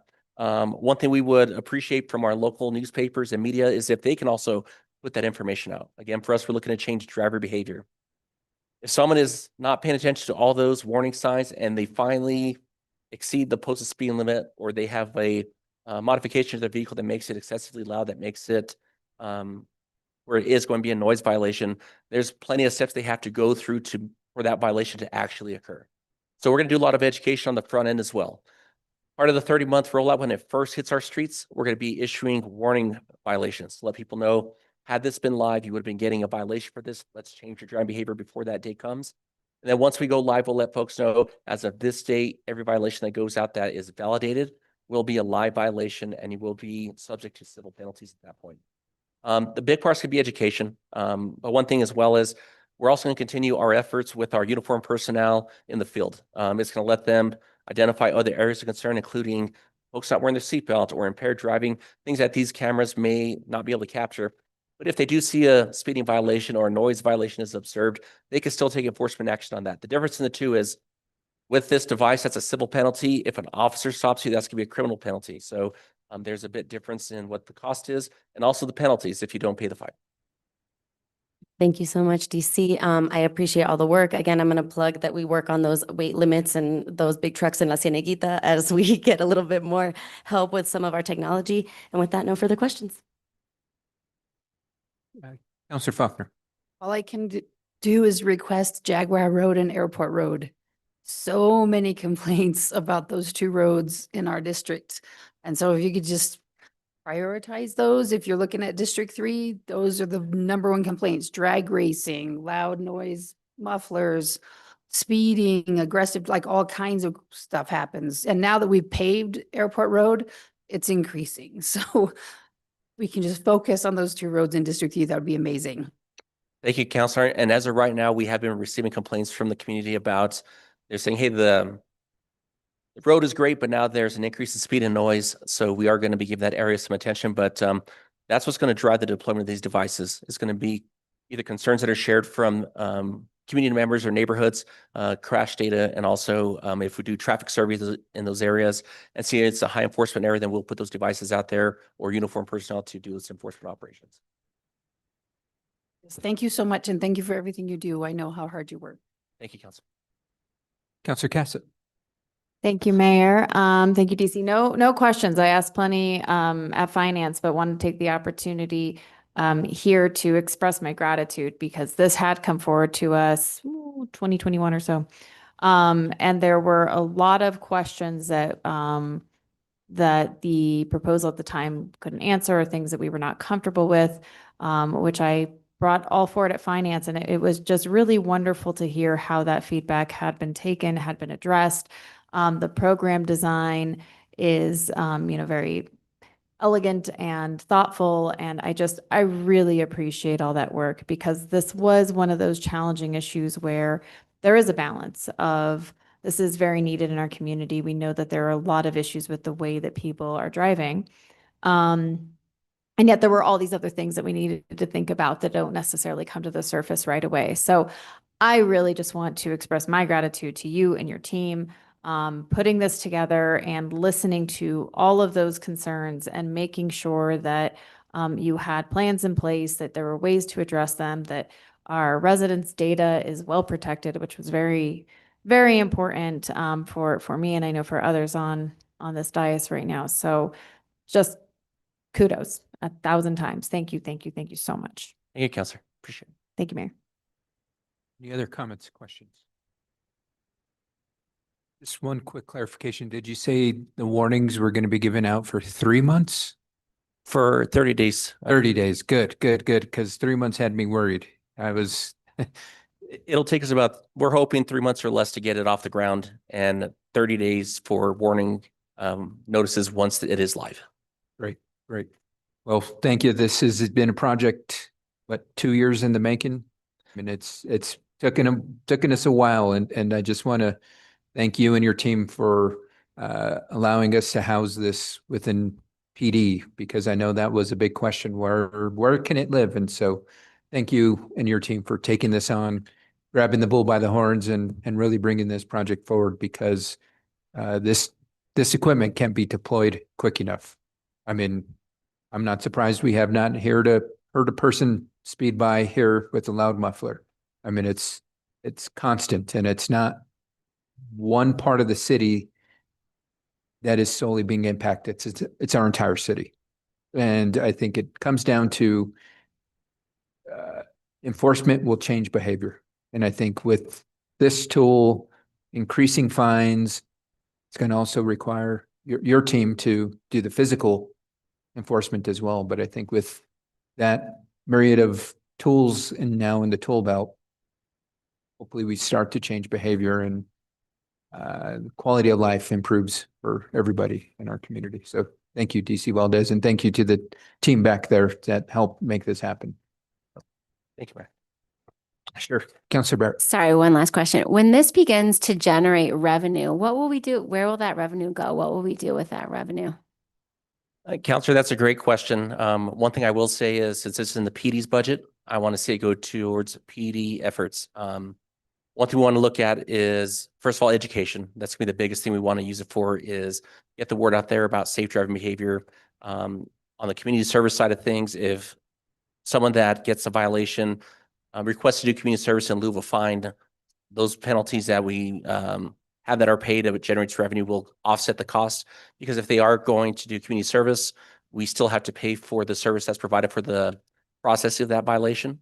But the benefit of that is we're going to work with nonprofits and organizations within our community to see where can folks help out and pitch in, to take a situation that was probably not their best day and make it into something good that's going to be beneficial to our community. It is still yet to be seen how much revenue is going to come in from this. But for us, we want to see it go towards traffic safety operations and things to help with education around that, engaging things with our youth as well. So if there's things that we could do, again, more upstream to provide that message when our youth are in high school or middle school before they start driving, to build those good behavior traits. That's what we want to try to use that funding towards. But ultimately, it's going to go back to where its intention is, and that's for the program to improve safety in our streets. Thank you. Thank you, Councilor. Anything else? Madam City Clerk, can we get a roll call vote, please? Yes, Mayor. Councillor Cassett, Yes. Councillor Castro, Councillor Faulkner, Councillor Fagali, Yes. Councillor Garcia, Yes. Councillor Barrett, Yes. Councillor Bustamante. Yes. Motion passed. Thank you. Next item on the agenda, please. Next item on the agenda is item 10A. This is on the action items discussion agenda. 10A is a request for approval of a memorandum of understanding with the New Mexico General Services Department Facilities Management Division to provide a specific description of the respective duties, powers, and rights of the parties with regard to the land swap, to establish a mutual understanding between all parties for terms affiliated with New Mexico Senate Joint Resolution 7. And here to answer questions is the MRA Deputy Director, Carly Venditti. Floor is yours. Thank you, Mayor. If IT may pull up my brief presentation, please.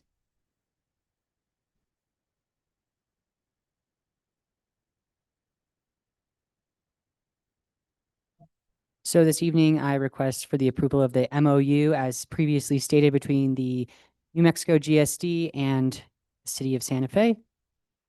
This MOU describes the two-part conveyance through the land swap for parcels A, B, D, 3, Tract O, for the parcel at 4491 Cerrillos Road, also known as the New Mexico DPS campus. This is split into two conveyance processes because Tract O will be under remediation. So if this is approved this evening, the initial swap will include these four parcels for the one on Cerrillos Road, followed by the later conveyance of Tract O1. Once the state GSD remediates Tract O with statewide funds. Other terms for this agreement include that GSD may continue to use parcel D for up to 2 years for the safe and secure storage of vehicles, as well as they may have the continued opportunity to access the garage to maintain the garage that is maintained on site for up to 1 year, with the opportunity for us to demolish that garage sooner with a minimum of 60 days notice. That is it. I'd like to stand for questions. Go ahead. Yes, Counselor Fagali. Thank you. Deputy Director, do we have an approximate idea of how long the remediation might take? Mayor Garcia, Councilor Fagali, at this moment, no. What I do have from GSD is that they will give us quarterly updates, and they have assigned a project manager. So they would like to convey this parcel as soon as possible, but I have not received an estimate of time. Okay. So we don't think it's going to be 20 years before we can get it. No. Thank you. Any other comments or questions? What's the will of the body? Second. Okay, so we got a motion and a second. Any discussion on the motion? Or none, Madam City Clerk, can we get a roll call vote, please? Yes, Mayor. Counselor Castro, Yes. Counselor Faulkner, Counselor Fagali, Yes. Counselor Garcia, Yes. Counselor Barrett, Yes. Counselor Bustamante, Yes. Counselor Cassett, Yes. and motion passes. Okay, next item on the agenda, please. Next item on the agenda is 10B. This is a request for Scrivener's error correction for ordinance number 2026-4. An ordinance rezoning approximately 4.12 acre tract of land located at 2768 Agua Fria from MU mixed use to C2 general commercial, case number 2025-8902. And City Attorney Marcos Martinez can answer questions. Mr. Martinez, floor is yours. Thank you, Mayor Garcia, members of the governing body. This is our first Scrivener's error correction. And in this case, we're recommending the correction to a bill, an ordinance that was adopted. In this case, the attachment A was in the memo. It was included in the memo, but it was not attached to the bill.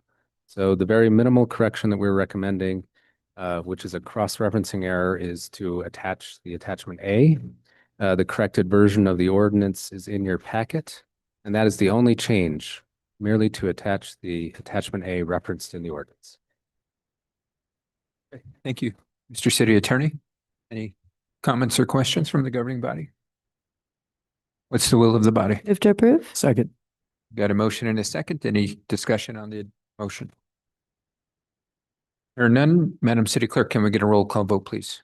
Certainly, Mayor. Counselor Faulkner, Yes. Counselor Fagali, Yes. Counselor Garcia, Yes. Counselor Barrett, Yes. Counselor Bustamante, Yes.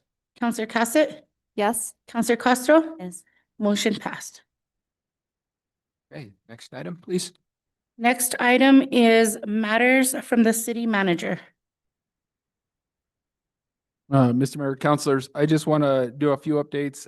First, want to thank the budget team and the deputy city manager. We have the budget book coming next Wednesday. So a little bit of guidance for all of you. If you have questions, please get them to me and the deputy city manager as fast as possible. Our plan is to gather them and send them back to all of you. So if either of you have any questions, that will really help us push the finance meetings the following week a little faster. So that's just some guidance, and they will be to you by next Wednesday. And also, we have put it on your calendars for the 14th and 15th from 10 to 5 to do those hearings. I just wanted you have to be aware of that as well. I also want to thank Public Works for the great job on Allfree and South Meadows. The lights are working. I drove by again this morning to make sure, so that is a great thing. So I want to thank the team for getting that up and running. We still have a pole issue there that P&M and I are working on to get that removed. But we're getting there, and we'll get the orange barrels down as fast as possible. The last thing, I just want to congratulate the new community services director.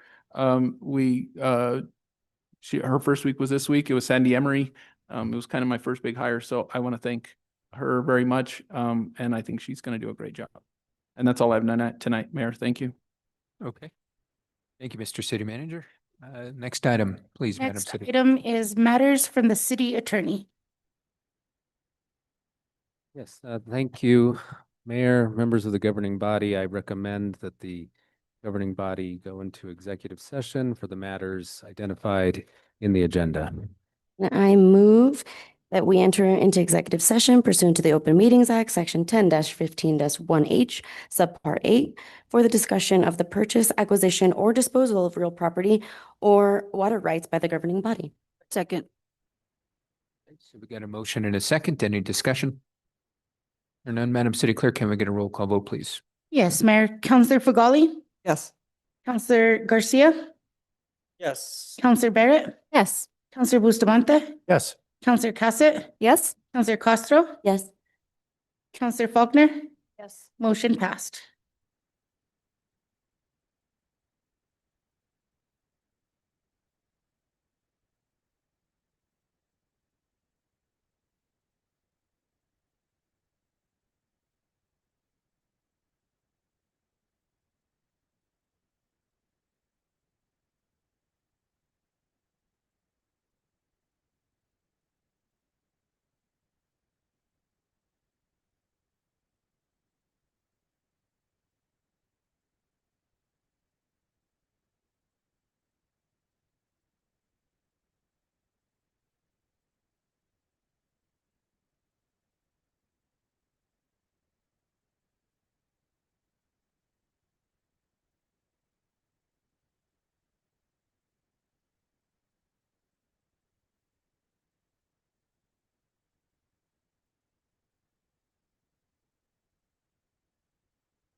Okay.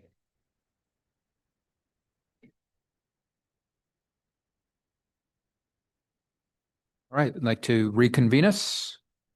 Is there, Pursuant to the Opens Meeting Act, Section 10-15-1J, I move that the governing body reconvene in open session and state for the record that the matters discussed in the closed session were limited to those specified in the motion for closure. Second. okay, we've got a motion and a second. Any discussion on the motion? Or none, Madam City Clerk, can we get a roll call vote, please? Yes, Mayor. Counselor Garcia, Yes. Counselor Barrett, Yes. Counselor Bustamante, Yes. Counselor Cassett, Yes. Counselor Castro, Yes. Counselor Faulkner. Yes. Motion passed. Okay, next item on the agenda, please, Madam City Clerk.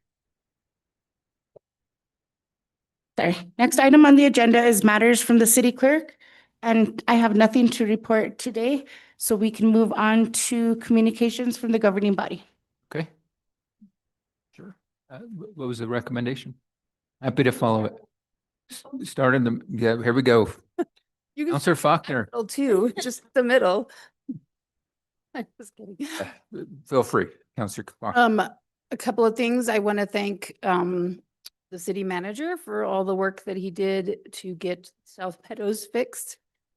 I know we had a lot of issues that we weren't aware of until we were, and it pushed the timeline out, but I think we did a good job of expediting with what resources we had. So that was a huge issue in District 3, so thank you, and staff who helped with that.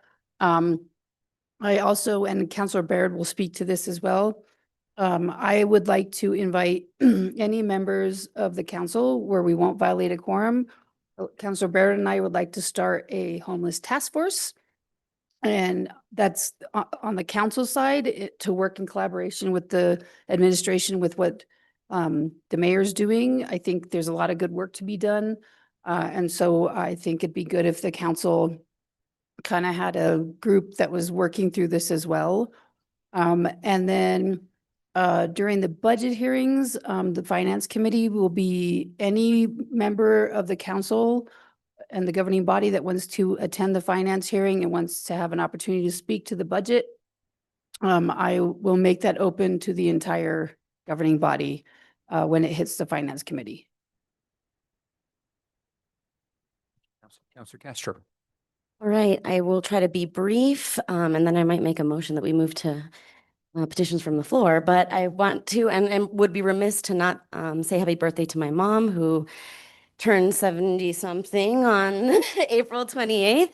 And also thank Councilor Faulkner for the idea of task forces. I think this is super important, and I don't know if I'm allowed to say this publicly yet, city manager, but we have a task force that we are working on specifically around the ARU. So please reach out if you have any concerns. Thank you so much. Counselor Cassett. After all of it. Thank you, Mayor. I also have a birthday. I want to wish my wonderful bonus daughter a happy birthday. She's turning 5.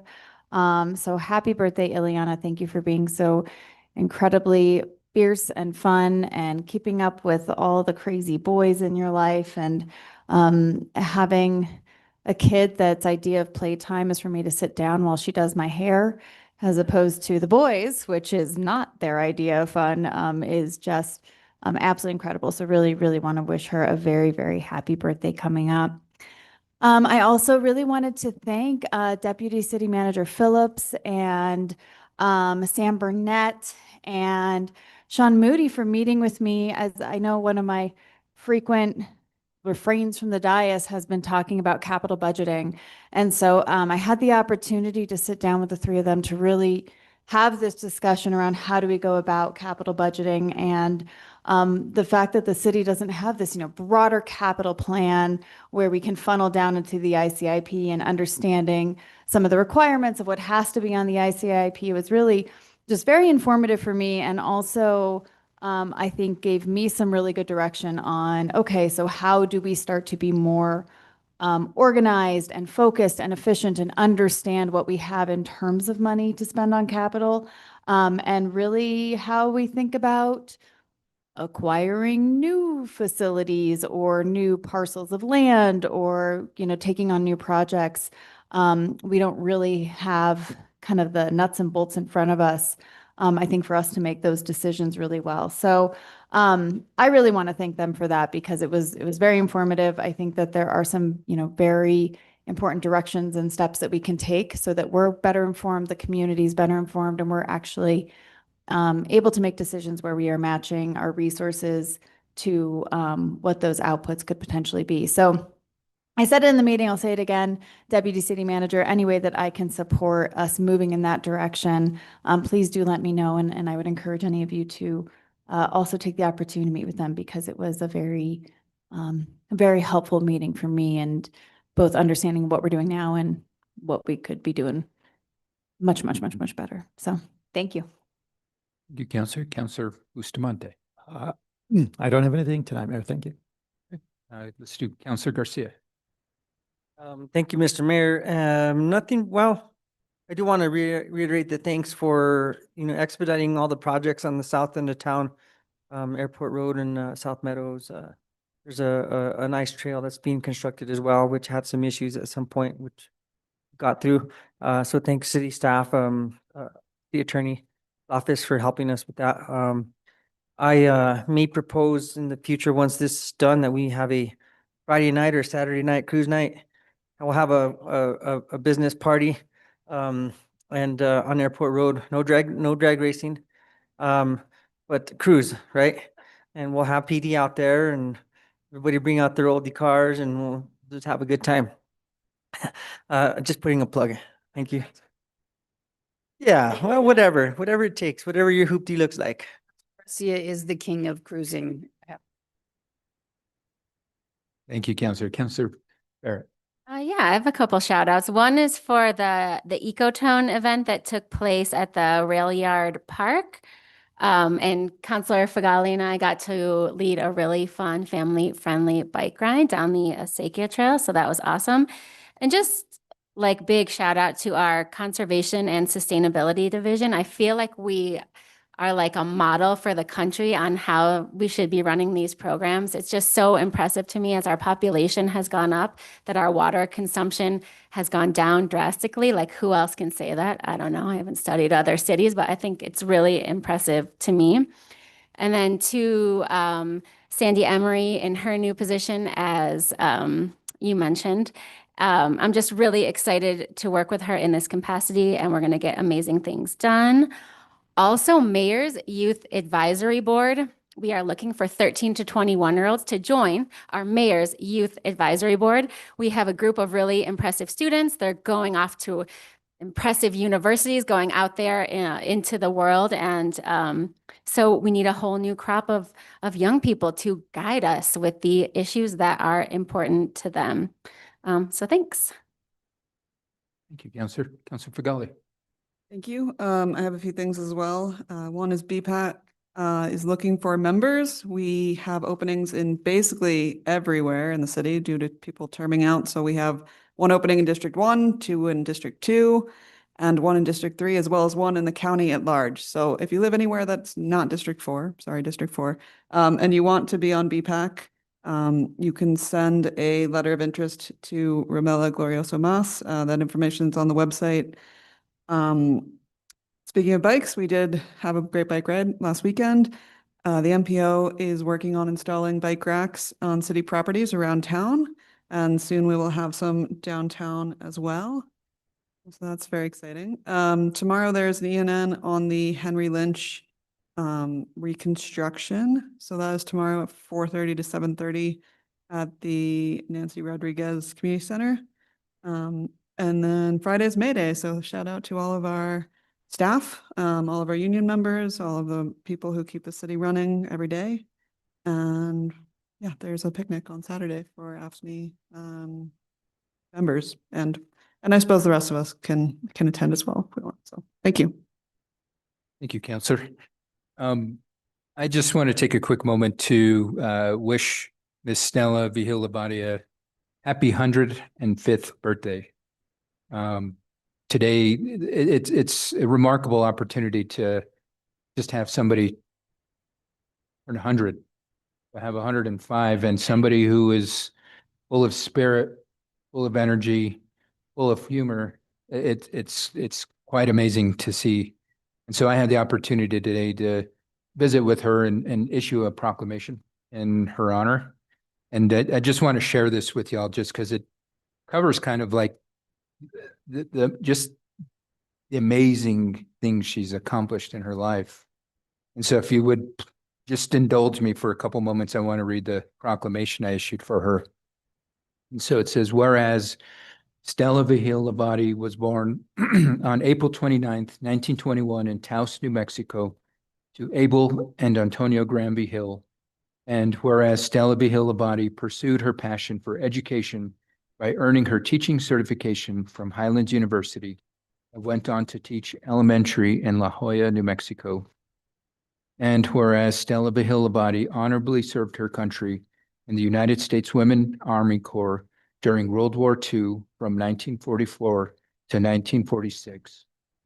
And whereas Stella Vigil-Labate married Sam Labate on February 9th, 1946, and after being widowed in 1954, courageously raised her 3 children, Elaine, Martin, and Larry, with strength and dedication. And whereas Stella Vigil-Labate devoted 32 years of service to the federal government, retiring from the Bureau of Land Management in 1984, and continued contributing through private sector work until the age of 85, while maintaining her independence by driving until the age of 95. And whereas Stella Vigil-Labate has been recognized as an honorary life member of the Santa Fe Fiesta Council. And whereas Stella Vigil-Labate has been a devoted and active member of the Catholic Daughters of the Americas for 55 years, serving with distinction as the state secretary and court regent for 2 terms. And whereas Stella Labate was selected as a veteran participant in the 2nd honor flight of Northern New Mexico to Washington, D.C. in June 2015, honoring her military service. And whereas on this day, Stella Vigil-Labate celebrates her 105th birthday, surrounded by a loving family, good health, and cherished friends. Now, therefore, I, Michael J. Garcia, Mayor of the City of Santa Fe, New Mexico, do hereby proclaim April 29th, 2026 as Stella Labate Day. So happy birthday, Miss Vigil-Labate. I hope to accomplish only half as much as you accomplished in your life. So here's to many more. With that, Madam City Clerk, can we move on to the next agenda item? Or I think Councilor Castro has a motion to make. Or Councilor Castro. We'll motion it together. I would like to move that we move directly to petitions from the floor at this time. Second. Okay, we've got a motion and a second. Any discussion? Madam City Clerk, can we get a roll call vote, please? Certainly, Mayor. Counselor Barrett, Yes. Counselor Bustamante, Yes. Counselor Cassett, Yes. Counselor Castro, Yes. Counselor Faulkner, Yes. Counselor Fagali, Yes. Counselor Garcia, Yes. motion passed. Okay, so now we are at petitions from the floor. If anybody would like to provide public comment for the governing body, your time is now. Please do so by just stepping up, acknowledging your name, any council district you live in, if you so wish, and the timer will start. Each individual will be allotted 2 minutes.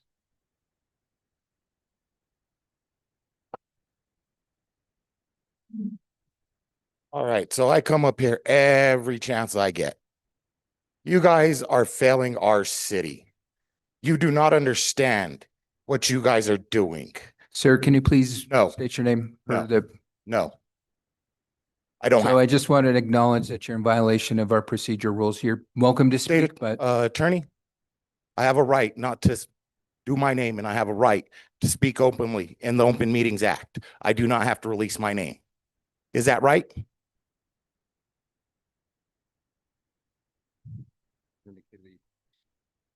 No, he wants me to release my name, and I want my time back.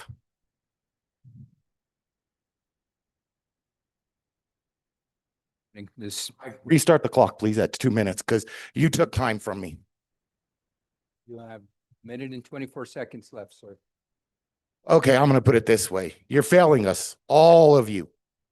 You want to spend money on shit that shouldn't be spent on.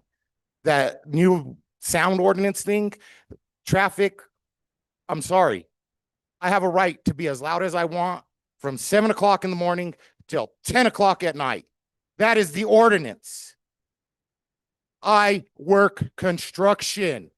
Our machines are louder than any decibel meter you are going to put out there. 2, you guys are worthless. Worthless. You're spending money on stuff that does not need money spent on. We don't even have health inspectors because you guys don't want to fund it. Public health, right? Public safety, fund them. 2, you're all about climate control, but yet you won't pay someone to clean your solar panels on your buildings. Oh, wait, I'm the only one in the state that has that certification, come from California, and I'm the only one that has that machine. Did you know that? No, because you guys don't keep your own panels clean. That's disgusting. You're losing 30% of your energy. But yeah, you want to talk about climate control? You're wasting money. You're wasting time. You're wasting energy on stuff that does not need to be wasted on.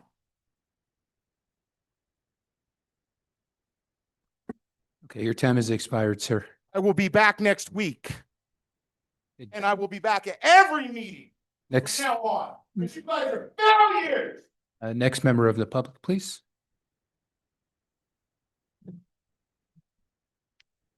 Hello. Is that working? Yes, we can hear you.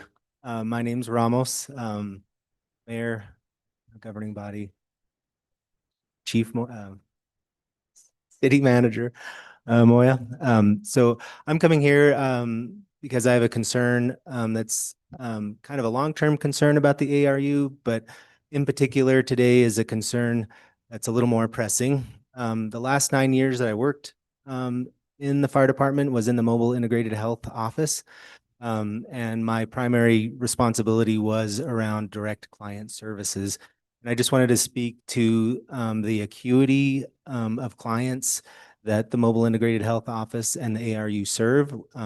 These are the people who've come through all the other services, and you know, that the ER may not have been able to help, adult protective services might not have helped, Lifelink, the jail, police, they've been through all of these systems, and they haven't quite found what they've needed. And these are the people that are served by the Mobile Integrated Health Office and the ARU.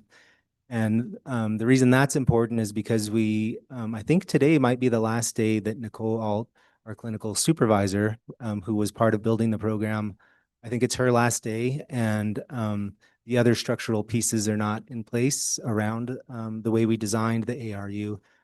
So I just wanted to advocate to support the case managers that are out there. It is extremely difficult work. You guys obviously experience some challenges, and these are the kind of things that that we walk right into. Experiences, people that a lot of that no one knows are there. You know, maybe an elderly person that's living alone, doesn't have utilities, and APS isn't able to help them. Sometimes it takes a lot of time and a lot of careful consideration, and the clinical supervision is the really critical piece. So I'd encourage you to address that if possible.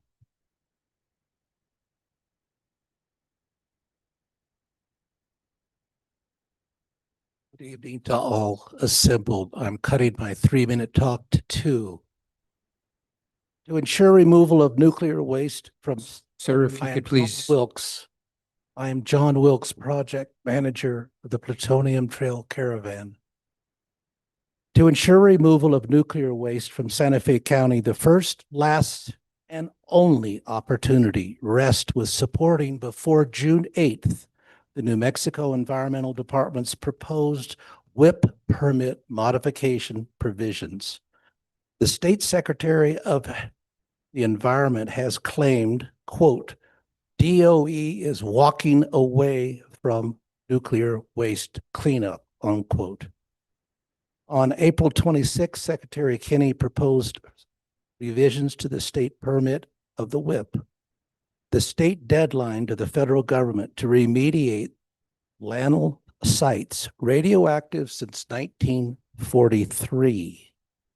All of the 2,500 55-gallon drums under a canvas tent must be removed no later than July 1st, 2028. The estimated 1 million cubic feet of waste remaining underground in unlined pits, shafts, and trenches, which have been there since 1957, plus 200,000 cubic feet of effluent waste must be removed.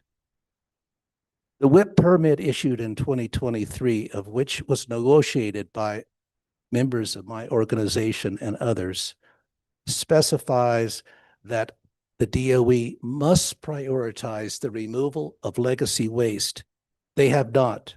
I urge the City Council to strongly support the modifications to the proposed WIP permit by commenting in writing to the Environmental Department before June 8th, 2026. Thank you for your time. Thank you. Next member of the public, please. Hi, my name is Marcia Emerton. I'm District 4. I have a couple things I'm going to go through quickly. The first is to protest the hotel at Cerritos and St. Francis. I know that, it was voted through by the Planning Commission. I was there and I ended up calling it a debacle, which ended up in the paper. But it's a bad idea. There's already 22 lanes there, and the addition of 2 more lanes is insane. Their plan isn't maybe bad, but it's in the wrong place. The second thing I wanted to talk about is the pallet homes. And it's interesting to hear there's going to be some kind of new committee.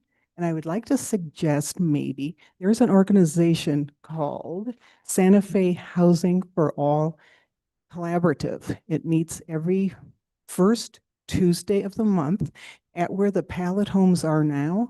And it's kind of like an umbrella thing where there's so many people in this town working on homelessness, and they come there and they give maybe a 30-second update on what their group is doing.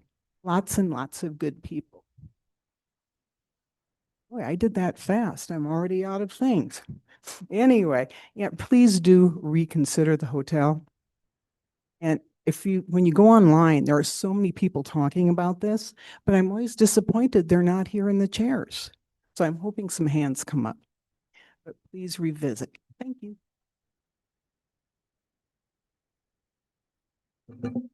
Hello, Mayor and councilors. My name is Brian Bird. I'm in District 2.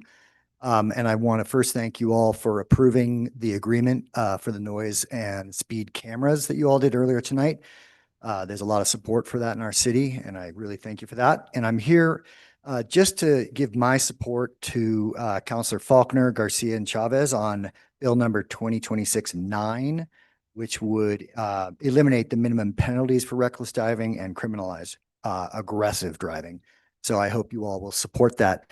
I just want to tell a quick story. About a year ago, my wife and I rode our bicycles down and we were to Cerritos Boulevard, and we were at Cerritos and Baca. And we had a car coming eastbound on Cerritos, tried to run the red light there, and it was hit by another car turning left, opposing it, and the car flipped in the air, and it landed against the utility pole between my wife and I and the car on its top. And my wife had a tank top on, and her arms were covered in little scratches from the glass from the car that had flipped, and it scared the living daylights out of both of us, obviously, and we're glad to be alive thanks to that utility pole. But Yeah, so we've just been from that time on really concerned about driving in the city and how it seems to have gotten so bad after COVID-19. So thank you very much for supporting bill number 2026-9. Thank you. Hi, my name is Maggie Knapp. I live in District 2. I'd like to bring to the attention of City Council that I, as currently the only outdoor urban farmer within city limits in Santa Fe, am actively prohibited from farming in at least 3 different ways by the very urban ag ordinance that was written to permit and protect farming in the city. I have poured all of my energy, my resources, and my 20 years of expertise into farming on my 2.4 acres this year. And as the growing season rapidly approaches, I am begging you to quickly update the urban ag ordinance to reflect the realities of trying to provide food security to my community in a time of radical uncertainty, in a state where food security is tenuous at the best of times. The Farmers Market Institute, from whom I've received a farmer innovation grant that I currently cannot accept because of the legal obstacles that I face, also has an interest in rewriting the urban ag ordinance, and I would like to propose that City Council allow us to submit the updates that we would like to see in writing for your expeditious review and approval, but I'll state them here tonight if I have time. My asks are first to permit animal agriculture. I'm currently raising heritage chickens, hens, not roosters, for organic egg production, and I'm curious why this has to be illegal. And I would also like to raise meat chickens and be permitted to slaughter them on site. Fortunately, the state of New Mexico allows for producers to sell meat animals direct to consumer, and I would gladly follow those rules to ensure consumer safety. My second ask is to permit medium and large scale agriculture in residential areas without a permit. In the urban ag code, medium is considered less than 1 acre and large is considered more than 1 acre. I'm trying to farm on 2 of my 2.5 acres in the city, and the permitting process to be allowed to farm on more than 10,000 square feet, which is less than 1/4 acre, is onerous and prohibitive. The permit seeking process would also allow my neighbors to object to my farm on any grounds, which is what the urban ag ordinance was designed to protect farmers from. Neighbors calling farming a nuisance, but because I'm in a residential zone, I'm not protected from that. I'd like to point out that it's completely obvious that I'm trying to farm in a residential zone because I'm trying to farm at my house. That's what farmers do. My third, I guess I'm out of time.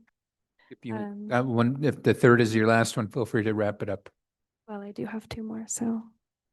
Can you go through it quickly? Okay. This is more of a state issue. I'm trying to understand the legality.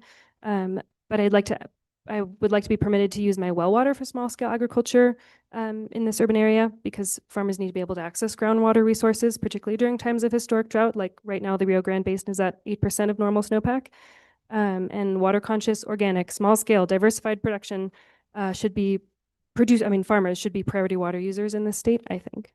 It's very onerous to get my well permitted for ag use, and I'm aware that it's a state issue, but I wonder whether the city has any jurisdiction over groundwater use. Megan, I'm going to have to ask for you to wrap it up, please, because we're a minute past the allowable time. Okay, I can submit my requests in writing to you? Yes. Okay, great. Thank you very much.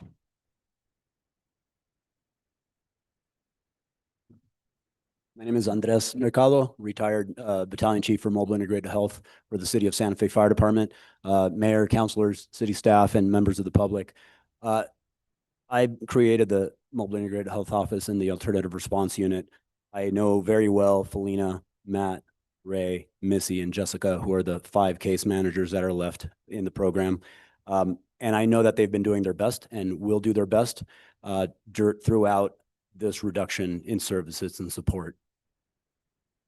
Mobile Integrated Health and ARU work is very complex work. At its best, it's the most complex issues in public safety. As such, when I was in my position, I coordinated with the patrol captain for PD, the behavioral health director within the fire department. That was a keystone position, and our medical director as needed, and community partners at the state, local, and regional level. Today is the behavioral health director's last day. She has resigned, and I think her clinical supervision is a critical component of this program. Her departure creates an imminent and a serious issue. I really urge you guys to consider all the options that are available. And this is to protect the providers, the services, and ultimately the patients that this program serves. I want to make myself available, and I don't want to speak for Ramos Sosi, but I want to echo and amplify his comments and his concerns. And I think that he would also make himself available. But I want to just bring attention to this issue. It's imminent and it's fairly serious. So thank you for your time.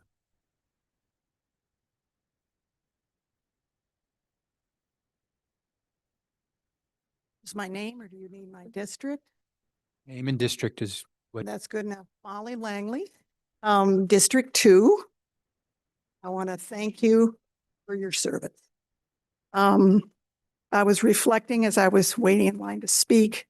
There's no such thing as change without conflict, which we all witnessed today. I remember learning that last 40 years ago in college. No change without conflict. So we saw it. I want to thank you for voting for the noise and speed cameras. It's been a long time coming. I think it will help. But I would also like to remark on the fact that I just put these pins on your desk. I hope that feels okay.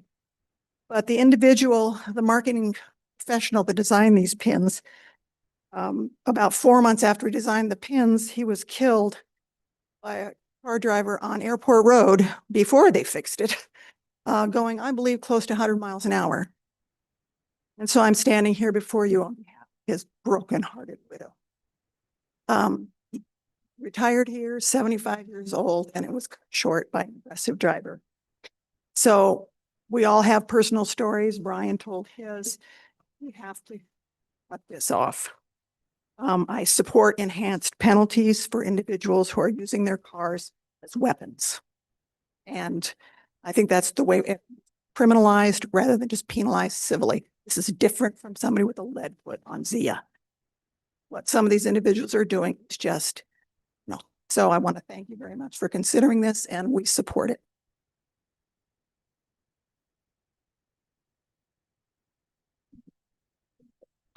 My name is Shane Brown. I live in Taos, actually.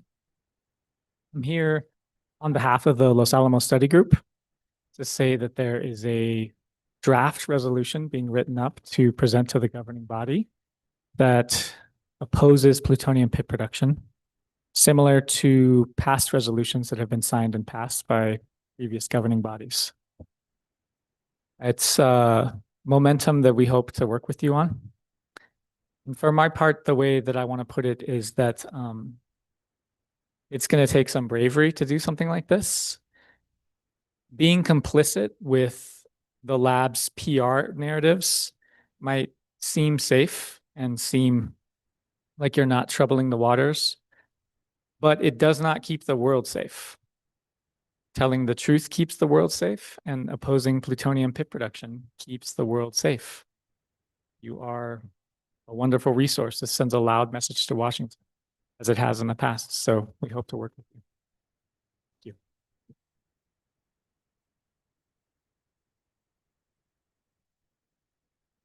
Hi there.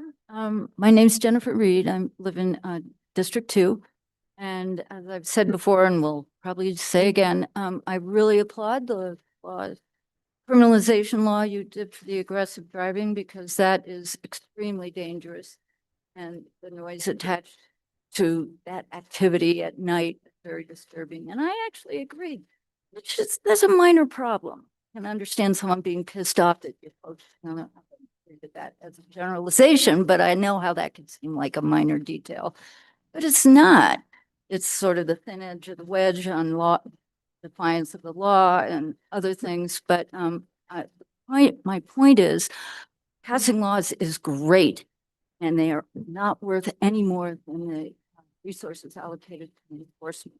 And I know that's an ongoing problem here of funding adequate numbers and distribution of police, and that many of them can't afford to live in this city. And I'm sure you guys tossed around a lot of things, and probably this too.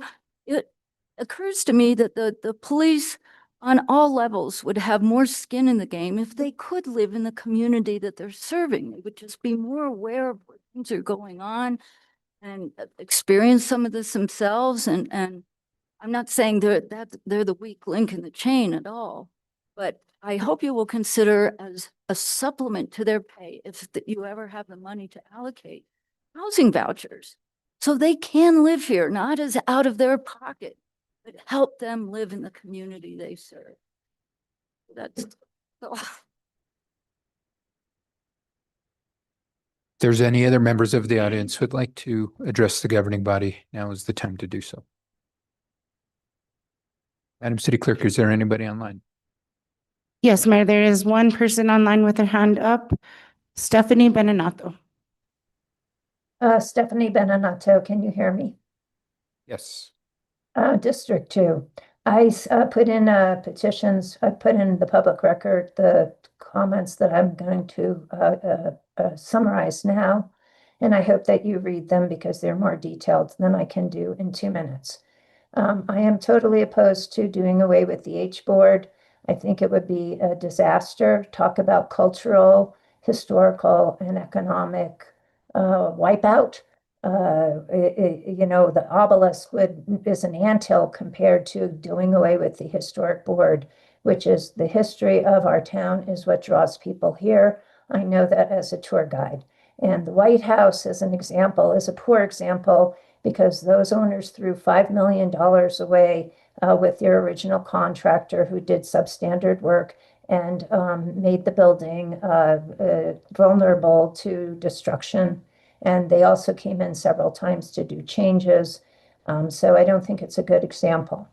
The City Ethics Board asked the clerk and code enforcement to tell them when they had issued warnings or notices to David Montoya and Leroy Trujillo about sign violations during the past election. And when code enforcement went out, they were originally told they needed to do an EPA request. That got backed off on, but it's still been over a month and code enforcement has not given them the information they need to go to hearing. Also, I appreciate that the city has finally decided to go to mediation on my case concerning the weight room injury. But I have to say that the hired lawyer seems unaware or perhaps untruthful, and that he keeps saying that you don't really need any certificate to teach anything, weight training, aerobics, etc. That is not true. Everybody I know who's an instructor there has a certificate. And I'm also wondering why the city representative can't go to Albuquerque so we can have an in-person mediation, which I think is much more helpful, or at least agree to appear by Zoom and let Mr. Hatcher and I go to Albuquerque. And then the other thing I wanted to talk about was Tierra Contenta, the Zorro Ranch, one that you considered last time. And this shows it illustrates the problem with the appeals ordinance where somebody, the land use director and the city attorney determine somebody doesn't have standing, they're not notified, they're not able to come in front of you and present their point of view. And I have given both you, Mayor, when you were city councilor, as well as Councilor Barrett and Bustamante, a suggestion, a proposal to change that ordinance. So there's a limited public hearing, and I really wish that you would consider that. I apologize that the chimer did not go off, and at this moment you're a minute over the 2 minutes. Okay, and then I could just say one more thing. There are EPA problems, and it is in my written statement. But again, I keep wondering why I can't get any copies of notice of violation in the 1100. Ms. Benenato, if you please would wrap up. This is the last thing. Why is it that EPA takes 5 months to give me notice of violation for the 1100 block of Don Cubero? Thank you, Ms. Benenato. How can it be so difficult? Thank and you. Will that get changed? Thank you, Ms. Benenato. Madam City Clerk, is there any other members of the public online? No, Mayor, no other members in the Zoom room. Okay, with that, let's go ahead and resume to our normal order of business, please. Next item is 16, introduction of legislation. 16A is consideration of a resolution. This is sponsored by Councilor Jamie Cassett and Councilor Amanda Chavez. A resolution authorizing the installation of 50 banners from June 1st, 2026 to June 1st, 2027 on City of Santa Fe owned light poles on the Midtown campus to promote the opening of new businesses and draw attention to the Midtown campus. Okay, Counselor Cassett. I think that's pretty self-explanatory. Thank you. Okay. Next item is 16B. This is consideration of bill number 2026-6 and adoption of an ordinance. This is sponsored by Mayor Michael Garcia, Councillor Pilar Faulkner, and Councillor Jamie Cassett. It's a bill approving the ground lease and development agreement of a city-owned building, the Midtown Visual Arts Center, with Midtown Arts and Design Alliance LLC. Okay, I'll first defer to Counselor Faulkner and then Counselor Cassett. I think the caption captured it. Okay, Counselor Cassett. I would agree with that statement. Okay, and I'll third that sentiment. So next item, please.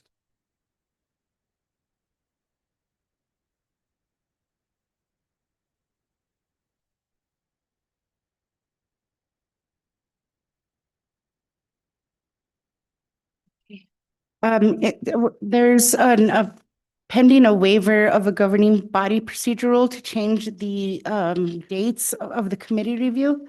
Correct, correct. So we would like to waive the rules, the procedural rules to allow for this to move forward without a initial public hearing. And so we would like to adopt the review schedule as follows. May 13th, there would be a public comment. Then it would be assigned to the Public Works and Utilities Committee, where there would be still public comment there. May 18th. And then on May 20th, the Quality of Life Committee meeting, where there is public comment as well. And then should it pass the committees, it would be scheduled for a final approval at a public hearing on June 6th. So I'll go ahead and make that motion to waive the procedural rules. Second.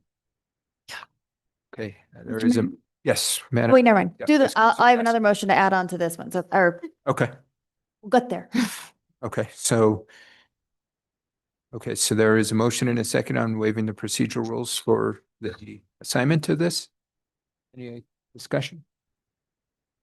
Okay, hearing none. Madam City Clerk, can we get a roll call vote, please? Yes, Mayor. Councillor Bustamante. Yes. Councillor Cassett. Yes. Councillor Castro. Yes. Councillor Faulkner. Yes. Councillor Fagali. Yes. Councillor Garcia. Yes. Councillor Barrett. Yes. Motion passed.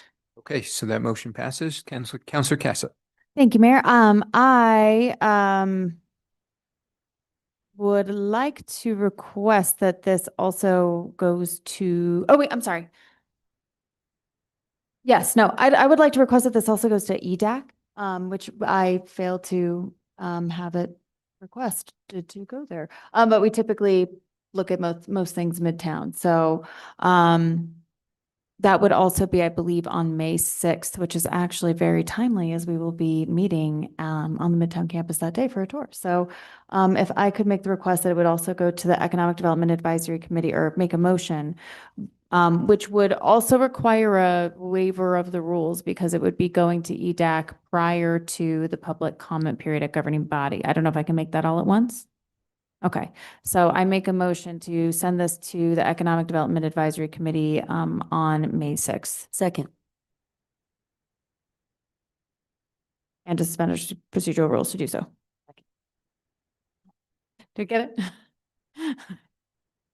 Okay, so there is a motion to suspend the procedural rules. In essence, what it would require is for us to have this item heard before any committees, and so that would be heard on May 6th at the Economic Development Advisory Committee. And there's a second. Any discussion? Hearing none, Madam City Clerk, can we get a roll call vote? Yes, Mayor. Can I just confirm who made the second? Okay, thank you.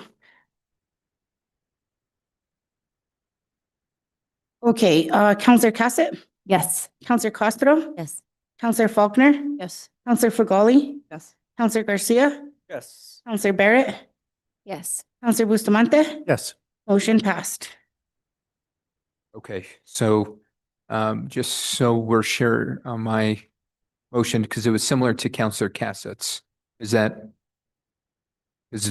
same process because it go to the MRC on the 6th as well. So it's going to be busy that day. Okay. Fortunately, it'll all be at the same place together. Yeah. Okay.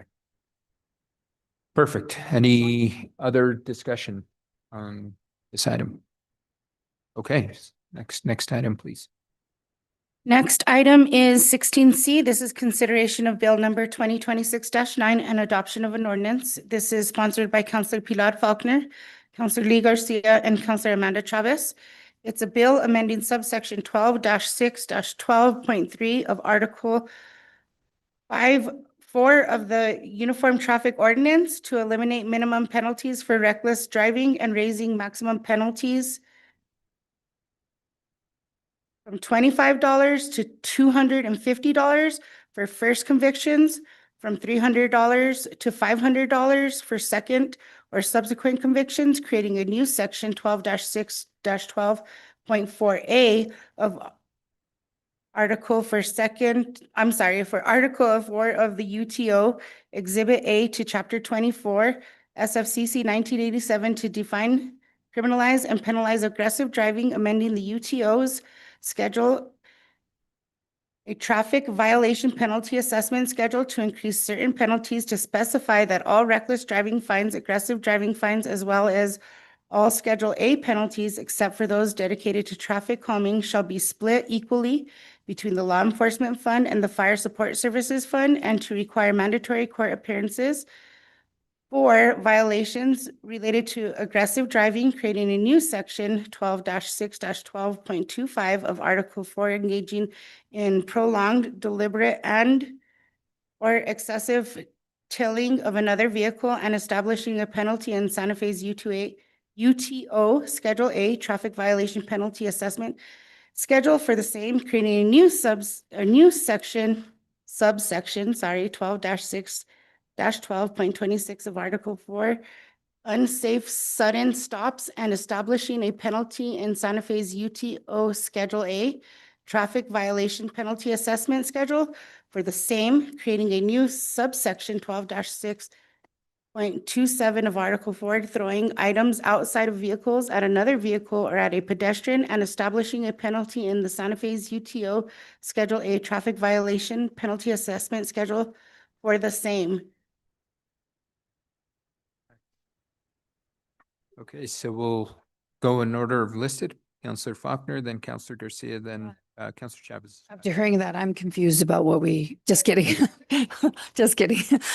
I think the intent here is that our penalties and fees around traffic violations are like horribly low. They're like $25 right now. I don't think it's effective. I think we had concerns that the police and fire departments are heavily dependent, if not fully dependent, on the general fund and the GRTs. So we're hoping that any revenue generated from this will go into two funds that are only for police and fire, that they can use for one-time needs, they can use it for education, they can use it for training, a whole bunch of things that they need, and it will not be impacted by any kind of changes in the GRT. And so I will yield to my fellow sponsors. Amanda's not here. Councillor Garcia. Thank you, Mr. Mayor, and thank you, Councillor Faulkner, for that. Summed it up greatly. I would like to just also mention that this initially started off from our traffic officers coming to us saying, hey, we need some tools in our toolbox that will allow us to address some of these issues that are severely affecting our community and the safety of our citizens of Santa Fe. So thank you to the staff. This one was quite a lot. Attorney's office and my colleagues that worked on this. It was definitely a long time coming. Thank you. Sure, Councillor Faulkner. The other thing I'll add is anyone who does not want to pay the penalties and fees, they can do community service. We have that already in the municipal court. But be warned, if this passes, there is jail time attached to some of these things. So the community is being warned, if this passes, these are much higher penalties and fees, and there will be jail time in some cases. Thank you, Councillor. Next item on the agenda, please, Madam City Clerk. The next item is 19. This is final action on legislation. This is a public hearing. 19A is consideration of bill number 2026-8 and adoption of an ordinance. This is sponsored by Counselor Alma Castro. It's a bill amending section 23-6 SFCC 1987 to remove the resolution requirements for the purpose of approving sales and consumption of alcohol at public events on city property and requiring that the governing body approval be recorded in regular governing body minutes upon the city clerk's recommendation for approval. Okay, so this is a public hearing. Did we want to give a presentation? If not, we can get into the public hearing portion of the item. Sure. Floor is yours.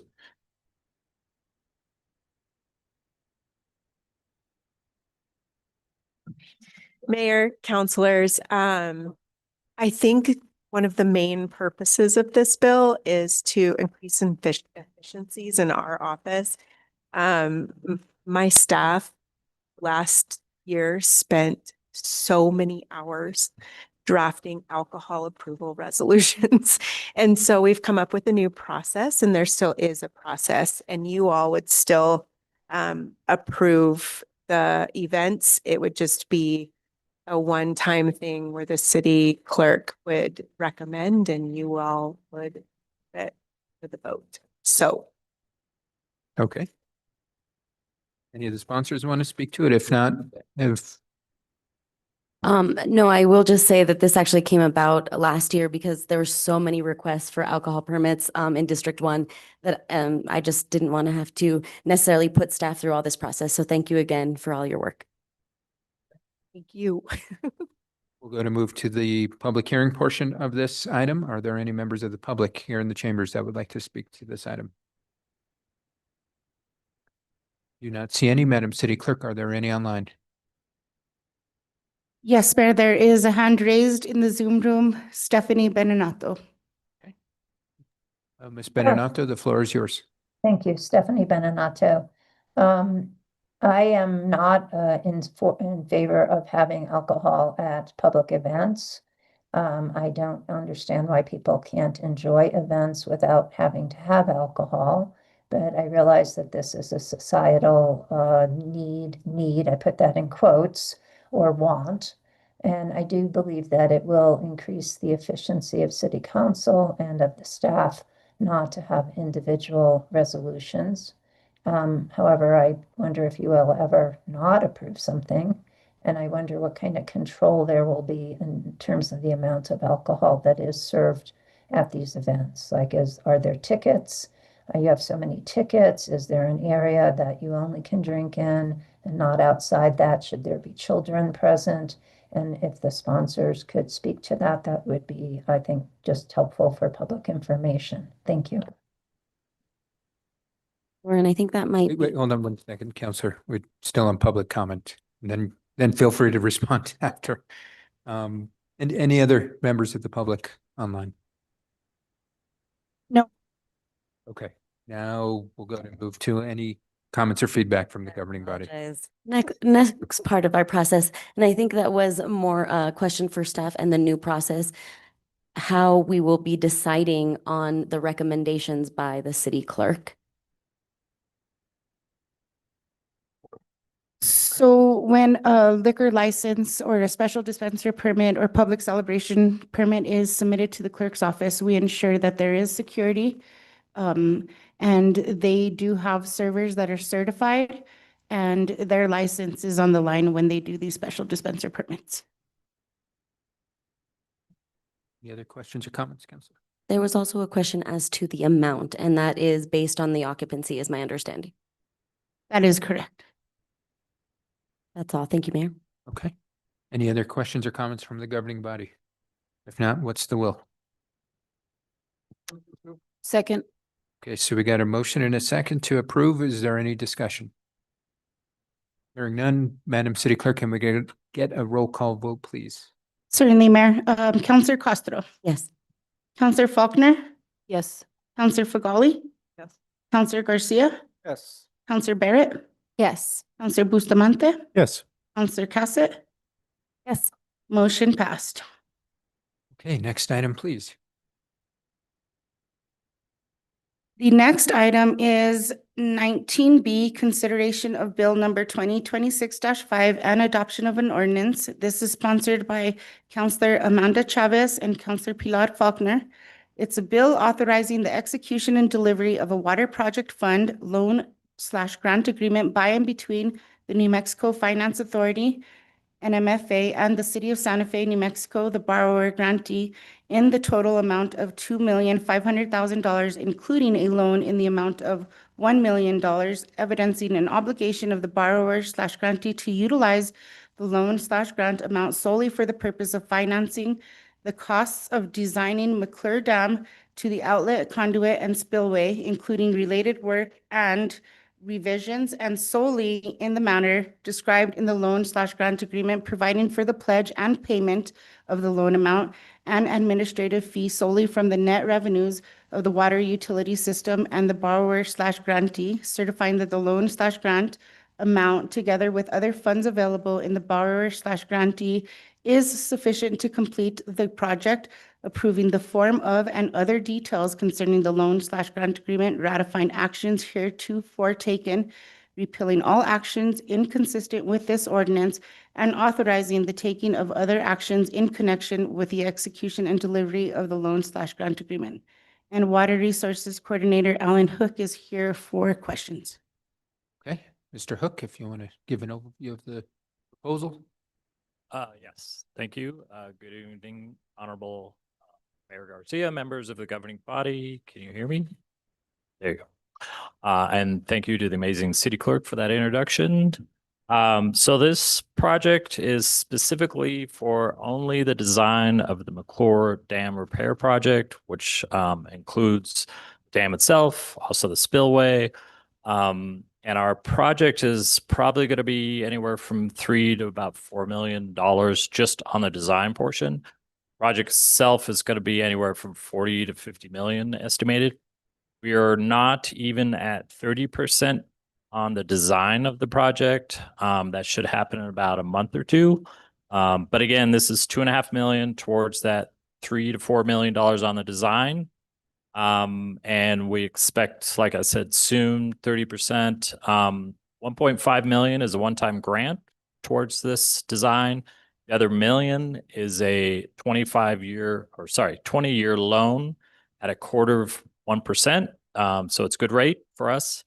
And I will say for McClure, it's 100 years old this year. So that's notable for us to do the repairs and upgrade the spillway and the outlet conduit. And also, I will also mention, we had similar funding from the Water Trust Board and also through the EPA for Nichols Reservoir construction, and that came in under budget and on time. So we have a pretty good track record so far. We hope to do the same for McClure, and I stand for any questions. Okay, would any of the sponsors like to speak to this item? Okay, if not, we can move on to the public hearing portion. Any members of the public? Not seeing anybody in the chamber. How about online, Madam City Clerk?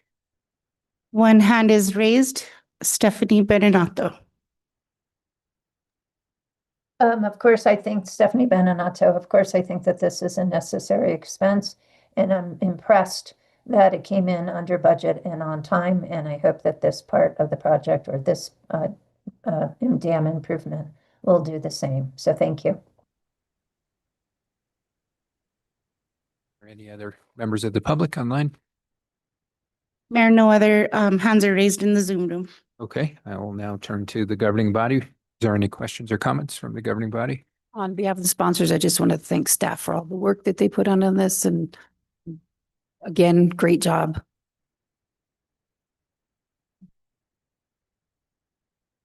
Hearing none, what's the will of the body? Motion to approve. Second. So we've got a motion and a second. Any discussion on the motion? Hearing none, Madam City Clerk, can we get a roll call vote, please? Yes, Mayor. Counselor Faulkner? Yes. Counselor Fagali? Yes. Counselor Garcia? Yes. Counselor Barrett? Yes. Counselor Bustamante? Yes. Counselor Cassett? Yes. Counselor Castro? Motion passed. Okay, thank you. Next item on the agenda, please. Next item on the agenda is 19C. This is consideration of bill number 2026-3 and adoption of an ordinance. This is sponsored by Mayor Michael Garcia.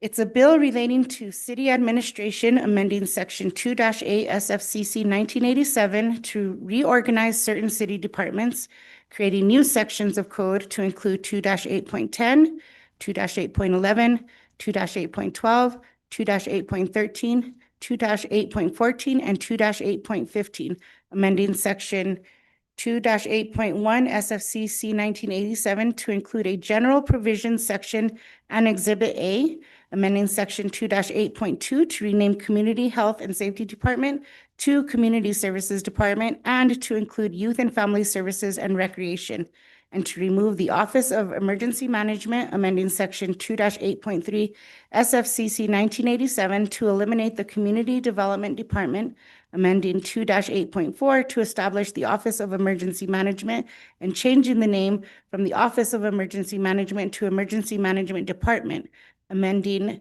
2-8.5, creating a new department, the Economic Development Department, and to include the Arts and Culture Division and Film Division, amending 2-8.6, creating a department, the Land Use Department, and to include the Affordable Housing Division, amending section 2-8.7, creating Tourism Santa Fe Department, creating section 2-8.14 to include a new Regional Airport Department, creating section 2-8.15 to include the Metropolitan Redevelopment Agency, and renaming it Metropolitan Redevelopment Agency, MRA Department, repealing sections 2-14, 2-15, and 2-20 SFCC 1987, repealing Exhibit C of SFCC 1987 City Organization.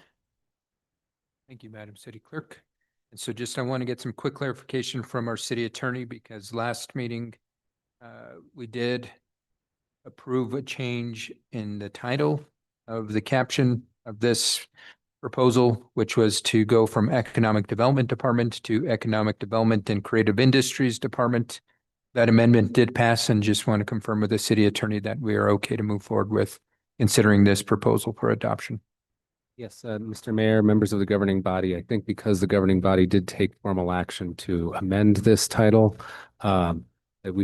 that noting it now is appropriate, but I think that we can proceed forward with that given the formal action that the governing body has already taken. Okay, thank you. Mr. City Manager, any overview of this? Mr. Mayor, councilors, I will just say I'm kind of getting my feet underneath me a little bit. It's taken me a while. I think by me hiring more people, I'm starting to figure that out. I have more people in the pipeline. I think it's just a matter of the future person that sits in this office just has to be on top of it. It's a lot of direct reports. And me and the deputy city manager have realized we got to tag team this. We have to work together. And I think that's the biggest takeaway from this. I think it's possible. It's just a matter of you got to be 100% on your game all the time, and you have to answer to them. So that's what I'm working towards. I think we're getting there. And I think as more and more directors come online, I stop replacing the interim roles. I think we'll get a better rhythm. I'll get a better rhythm moving forward. Okay. And I don't have any comments. I think we spoke about this in length last meeting. With that, we'll go ahead and go to public comment for this item. Any members of the public like to speak to this?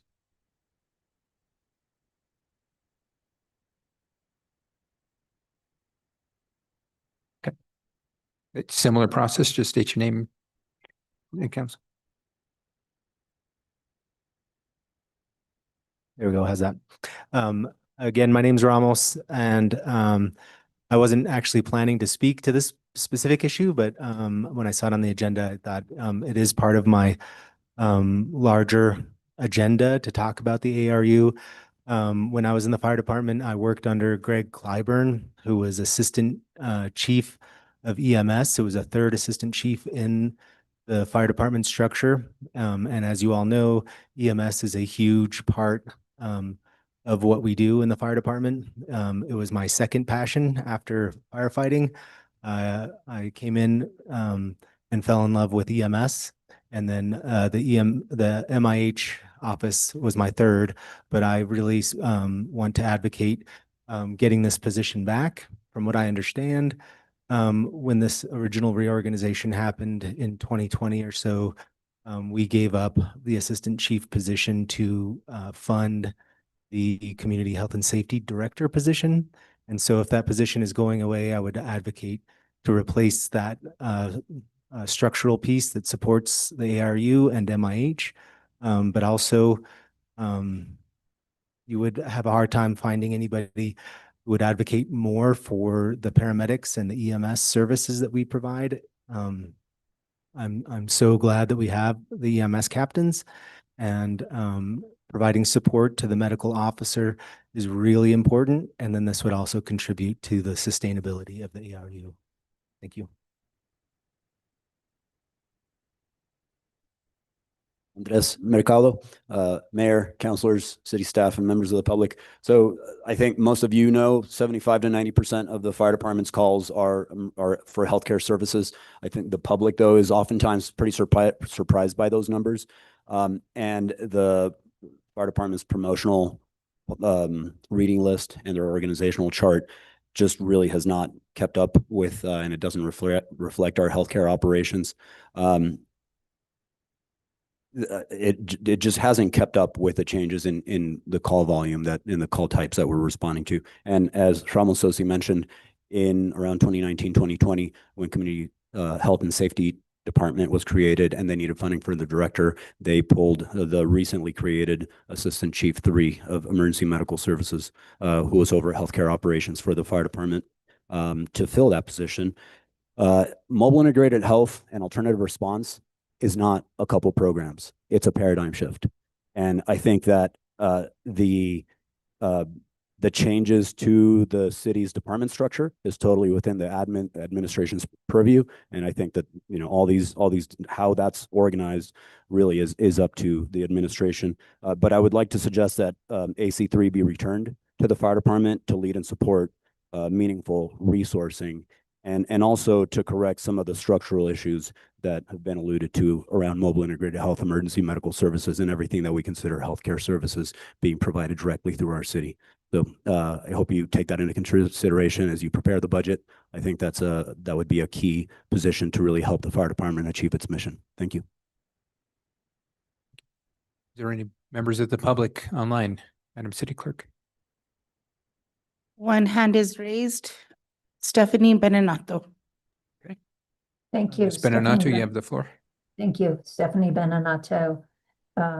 I just hope that this change in organization is more effective and more efficient and more apparent, because I found the other structure to be quite opaque and was very difficult, given the names of the departments, to find what was supposed to be under them. So I hope that this is just more easily accessible to the public who aren't as well acquainted with the divisions and departments that are in the city. I do think it's a good idea that the more report directly to the city manager's office, whether it's the assistant city manager or the city manager getting these reports, as long as they're shared between the two officials. Because I do think the city manager is ultimately the person who should be responsible for the operation of the city, and that if they only get 3 reports, it's being filtered too many times. This way, there's less filtering and hopefully more direct communication with that office, and that there can be more immediate response to problems within the city. Thank you. Thank you. Are there any other comments online, Madam City Clerk? No, Mayor. Okay.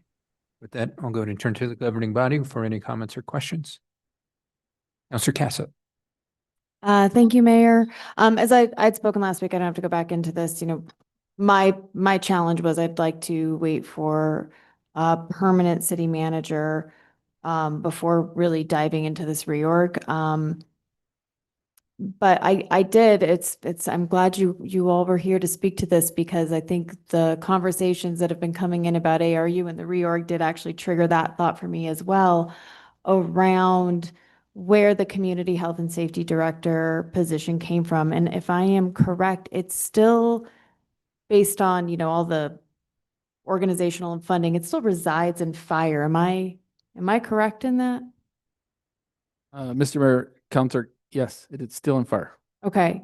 And so at this point, would it be seen as a vacant position in fire? Is that how it's basically going to be coded within our employment coding system? Currently, in this current POL, the fire department has it is a vacant community services director. Correct. Okay. And so has that been contemplated at this time? I know maybe we're getting a preview of budget hearings, but has this been contemplated that, this was originally a assistant chief within fire overseeing? I mean, has this discussion already occurred? I will say, me sitting in my previous role, I advocated it for last year. I didn't get it. Continuing to advocate it for it this year. I agree with both of them up there. We lost it in 2019 due to COVID, and we never got it back. And I've been advocating it not to leave this whole time. Okay. We'll say that is so makes me like this more. Again, I still would like to see a giant reorg with a permanent city manager in place. I understand all those conversations, but I really would like to see this position reassigned back to an assistant chief. I think that there is a lot of conversation around, what are the best practices around a MIHO ARU unit. But we do know leadership is key, and having somebody to really advocate for that within the department is key and head that up. So I know more discussions to come. We have a budget book coming to us next week. I'll get my highlighter out. I'm already excited for it, but this will be definitely one area that I would like to see and will be advocating for come budget hearings. The other thing I really would like to advocate for is more support for your office, for you at the moment, and Deputy City Manager Phillips. You guys are really incredible, but I know that this is a heavy lift. I understand that it is a lot more direct reports to the city manager's office, and you do see a lot of communities with multiple deputy CMs to account for that. And so, as we start to adjust to this, as we start to get, more people in permanent positions, I really hope that we can work to get more support so that there is the oversight and management capability to really make sure that everything is functioning as we would like it to. So that'll be it. Thank you. Any other comments or questions? Councilor Faulkner. One of the reasons I ran for city council was because the way the city was organized under the past administration. And I am thrilled with this reorg. I think it's going to change a lot of things for the community. It's also going to change anyone who wants to try to get anything through the city process. I think it's going to enhance that and make it more efficient. Thank you, Councilor. Anybody else? Just to, I guess, address some of the comments or questions that were earlier, and this gets into some insight into our fiscal year 27 budget. Regarding support for the city manager and deputy city manager, that is coming. We've had a long talk in regards to how we can give more support for that team. So just know that that is coming. In regards to how things transpired with the previous reorg and the assistant chief position was taken to create a new position, with this proposal, it does take away that position that was created that former Director Ochoa and former Director Paul Hammond had. And so with that, it did create the availability of resources. And so it's my job to lean on my city team, i.e. the city manager and interim fire chief and fire leadership, to determine how we allocate those funds. And so I've moved forward based off of their experience, and that will also be reflected in the budget as well. So more to come in regards to how that is going away. But I do want to iterate, just because there has been conversation, whether it's tonight or in general, around the ARU. ARU is not going away. I'll plain and simple say that it is not going away. I don't want people to try to utilize scare tactics. What we have to do is we have to develop a process based on the limited resources we have. and the amount of need we have in our community. So I just want to address that because I do think that there is some conversation going around that the ARU is going away and it's less effective. That is not the case. Any other comments or questions? Councillor Faulkner? Okay. That, Madam City Clerk, can I get a roll call vote, please? Oh, Motion to approve. Second. Okay, so we got a motion and a second. Any discussion? Or none? Now can we get a roll call vote, please, Madam City Clerk? Yes, Mayor. Counselor Fagali, Yes. Counselor Garcia, Yes. Counselor Barrett, Yes. Counselor Bustamante, Yes. Counselor Cassett, No. Counselor Castro, Yes. Counselor Faulkner. Yes. Motion passed. Okay, next item on the agenda, please. Next item on the agenda is consideration of bill number 2026-4 and adoption of an ordinance. This is sponsored by Counselor Amanda Chavez and Counselor Alma Castro. Be it ordained by the governing body of the city of Santa Fe, authorizing the execution and delivery of a loan and subsidy agreement, loan agreement by and between the New Mexico Finance Authority, NMFA, and City of Santa Fe, New Mexico, the borrower, in the total amount of $17 million, evidencing an obligation of the borrower to utilize the loan amount solely for the purpose of financing the costs of constructing a new flocculation and sedimentation process and making improvements to the Canyon Road water treatment plant as a component of the system owned and operated by the borrower and solely in the manner described in the loan agreement, providing for the pledge and payment of the loan solely from the net revenues of the water utility system of the borrower, certifying that the loan amount, together with the other funds available to the borrower, is sufficient to complete the project, approving the form of and other details concerning the loan agreement, ratifying actions heretofore taken, repealing all actions inconsistent with this ordinance, and authorizing the taking of other actions in connection with the execution and delivery of the loan agreement. And Public Utilities Engineer Clinton Peterson That's right. is here to answer questions. Okay, Mr. Peterson, did you want to give an overview of the proposal? Yes. Good evening, Honorable Mayor, councilors. My name is Clinton Peterson. I'm an engineer for the Water Division. I'm also the project manager for the flocculation and sedimentation construction project, which is what this bill is about. So we would be accepting $17 million in funding. This originates from federal money from the bipartisan infrastructure bill.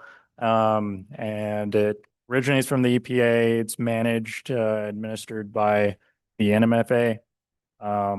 And the project itself is essentially renovations to one of our water treatment plants, the Canyon Road Water Treatment Plant.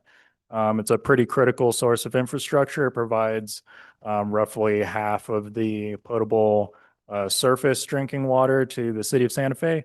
The flocculation and sedimentation process, I know that's a bit of a mouthful, but it's essentially the first half of our water treatment process. It was identified in 2020 through a comprehensive performance evaluation as needing some efficiency improvements, equipment replacement. And so this is essentially a renovation construction project.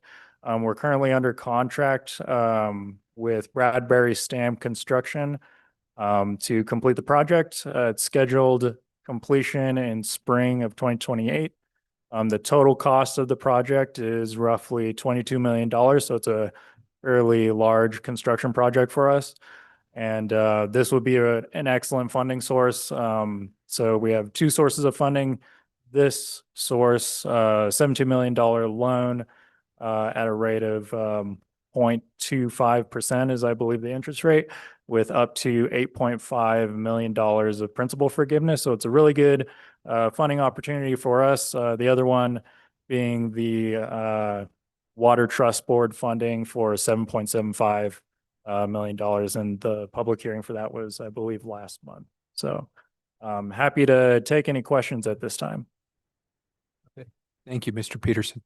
And any of the sponsors want to speak? Councilor Castro? No, just grateful for all of the work that's gone into this. I'm excited for a low interest loan. Thank you so much. Thank you. Members of the public like to speak to this, open up the public hearing. Okay, seeing none, anybody online? No hands are raised in the Zoom room, Mayor. We'll go ahead and move to comments or questions from the governing body. Hearing none, what's the will of the body? Move to approve. Second. And there is an amendment in the packet that needs to be moved, so I would go ahead and move that now. So we've got a motion to approve the amendment in a second. I will defer to staff to explain that amendment really quickly. Okay.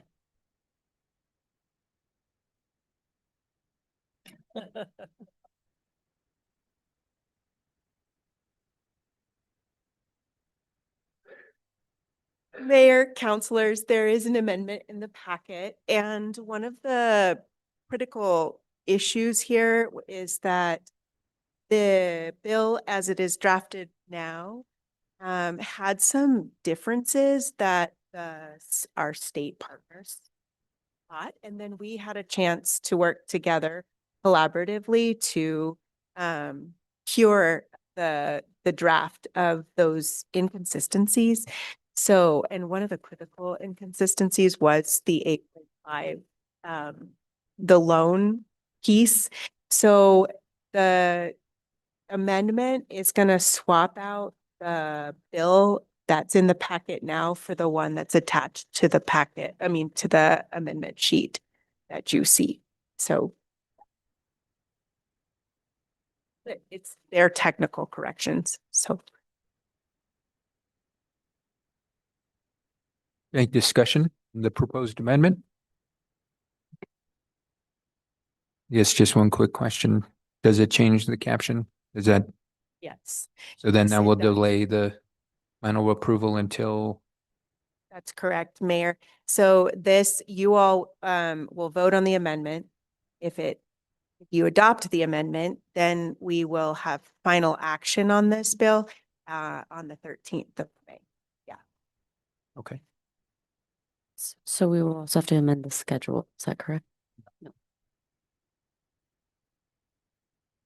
Any other questions? The amendment? Or none, Madam City Clerk, can we get a roll call vote on the amendment, please? Yes, Mayor. Counselor Garcia, Yes. Counselor Barrett, Counselor Bustamante, Yes. Counselor Cassett, Yes. Counselor Castro, Yes. Counselor Faulkner, Counselor Fagali. Yes. Motion passed. Okay. Any other discussion? If not, this item.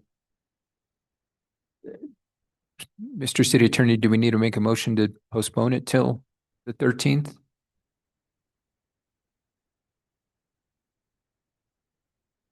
Or it's delayed action? Mr. Mayor, I believe it's just delayed action. I don't believe you need to do a formal motion. Okay. Thank you. With that being said, Madam City Clerk, can we go on to the next item, please? Yes, Mayor. Next item is item 21. These are appointments. 21A is the North Central New Mexico Economic Development District. Johanna Nelson, appointment as alternate, term ending December 2027. Move to approve. Second. Yes, so we got a motion and a second. Any discussion? Or none, Madam City Clerk, can we get a roll call vote, please? Yes. Counselor Barrett, Yes. Counselor Bustamante, Yes. Counselor Cassett, Yes. Counselor Castro, Yes. Counselor Faulkner, Yes. Counselor Fagali, Yes. Counselor Garcia. Yes. Motion passed. Okay, next. Next item is 21B. This is for the Metropolitan Redevelopment Commission. Robert Gonzalez with the appointment term ending January 2031. Move to approve. Second. So we got a motion and a second. Any discussion? There are none, Madam City Clerk, can we get a roll call vote, please? Yes, Mayor. Counselor Bustamante, Yes. Counselor Cassett, Yes. Counselor Castro, Yes. Counselor Faulkner, Yes. Counselor Fagali, Yes. Counselor Garcia, Yes. Counselor Barrett. Yes. Motion passed. Okay, with that, I believe we've completed our agenda, so we stand adjourned.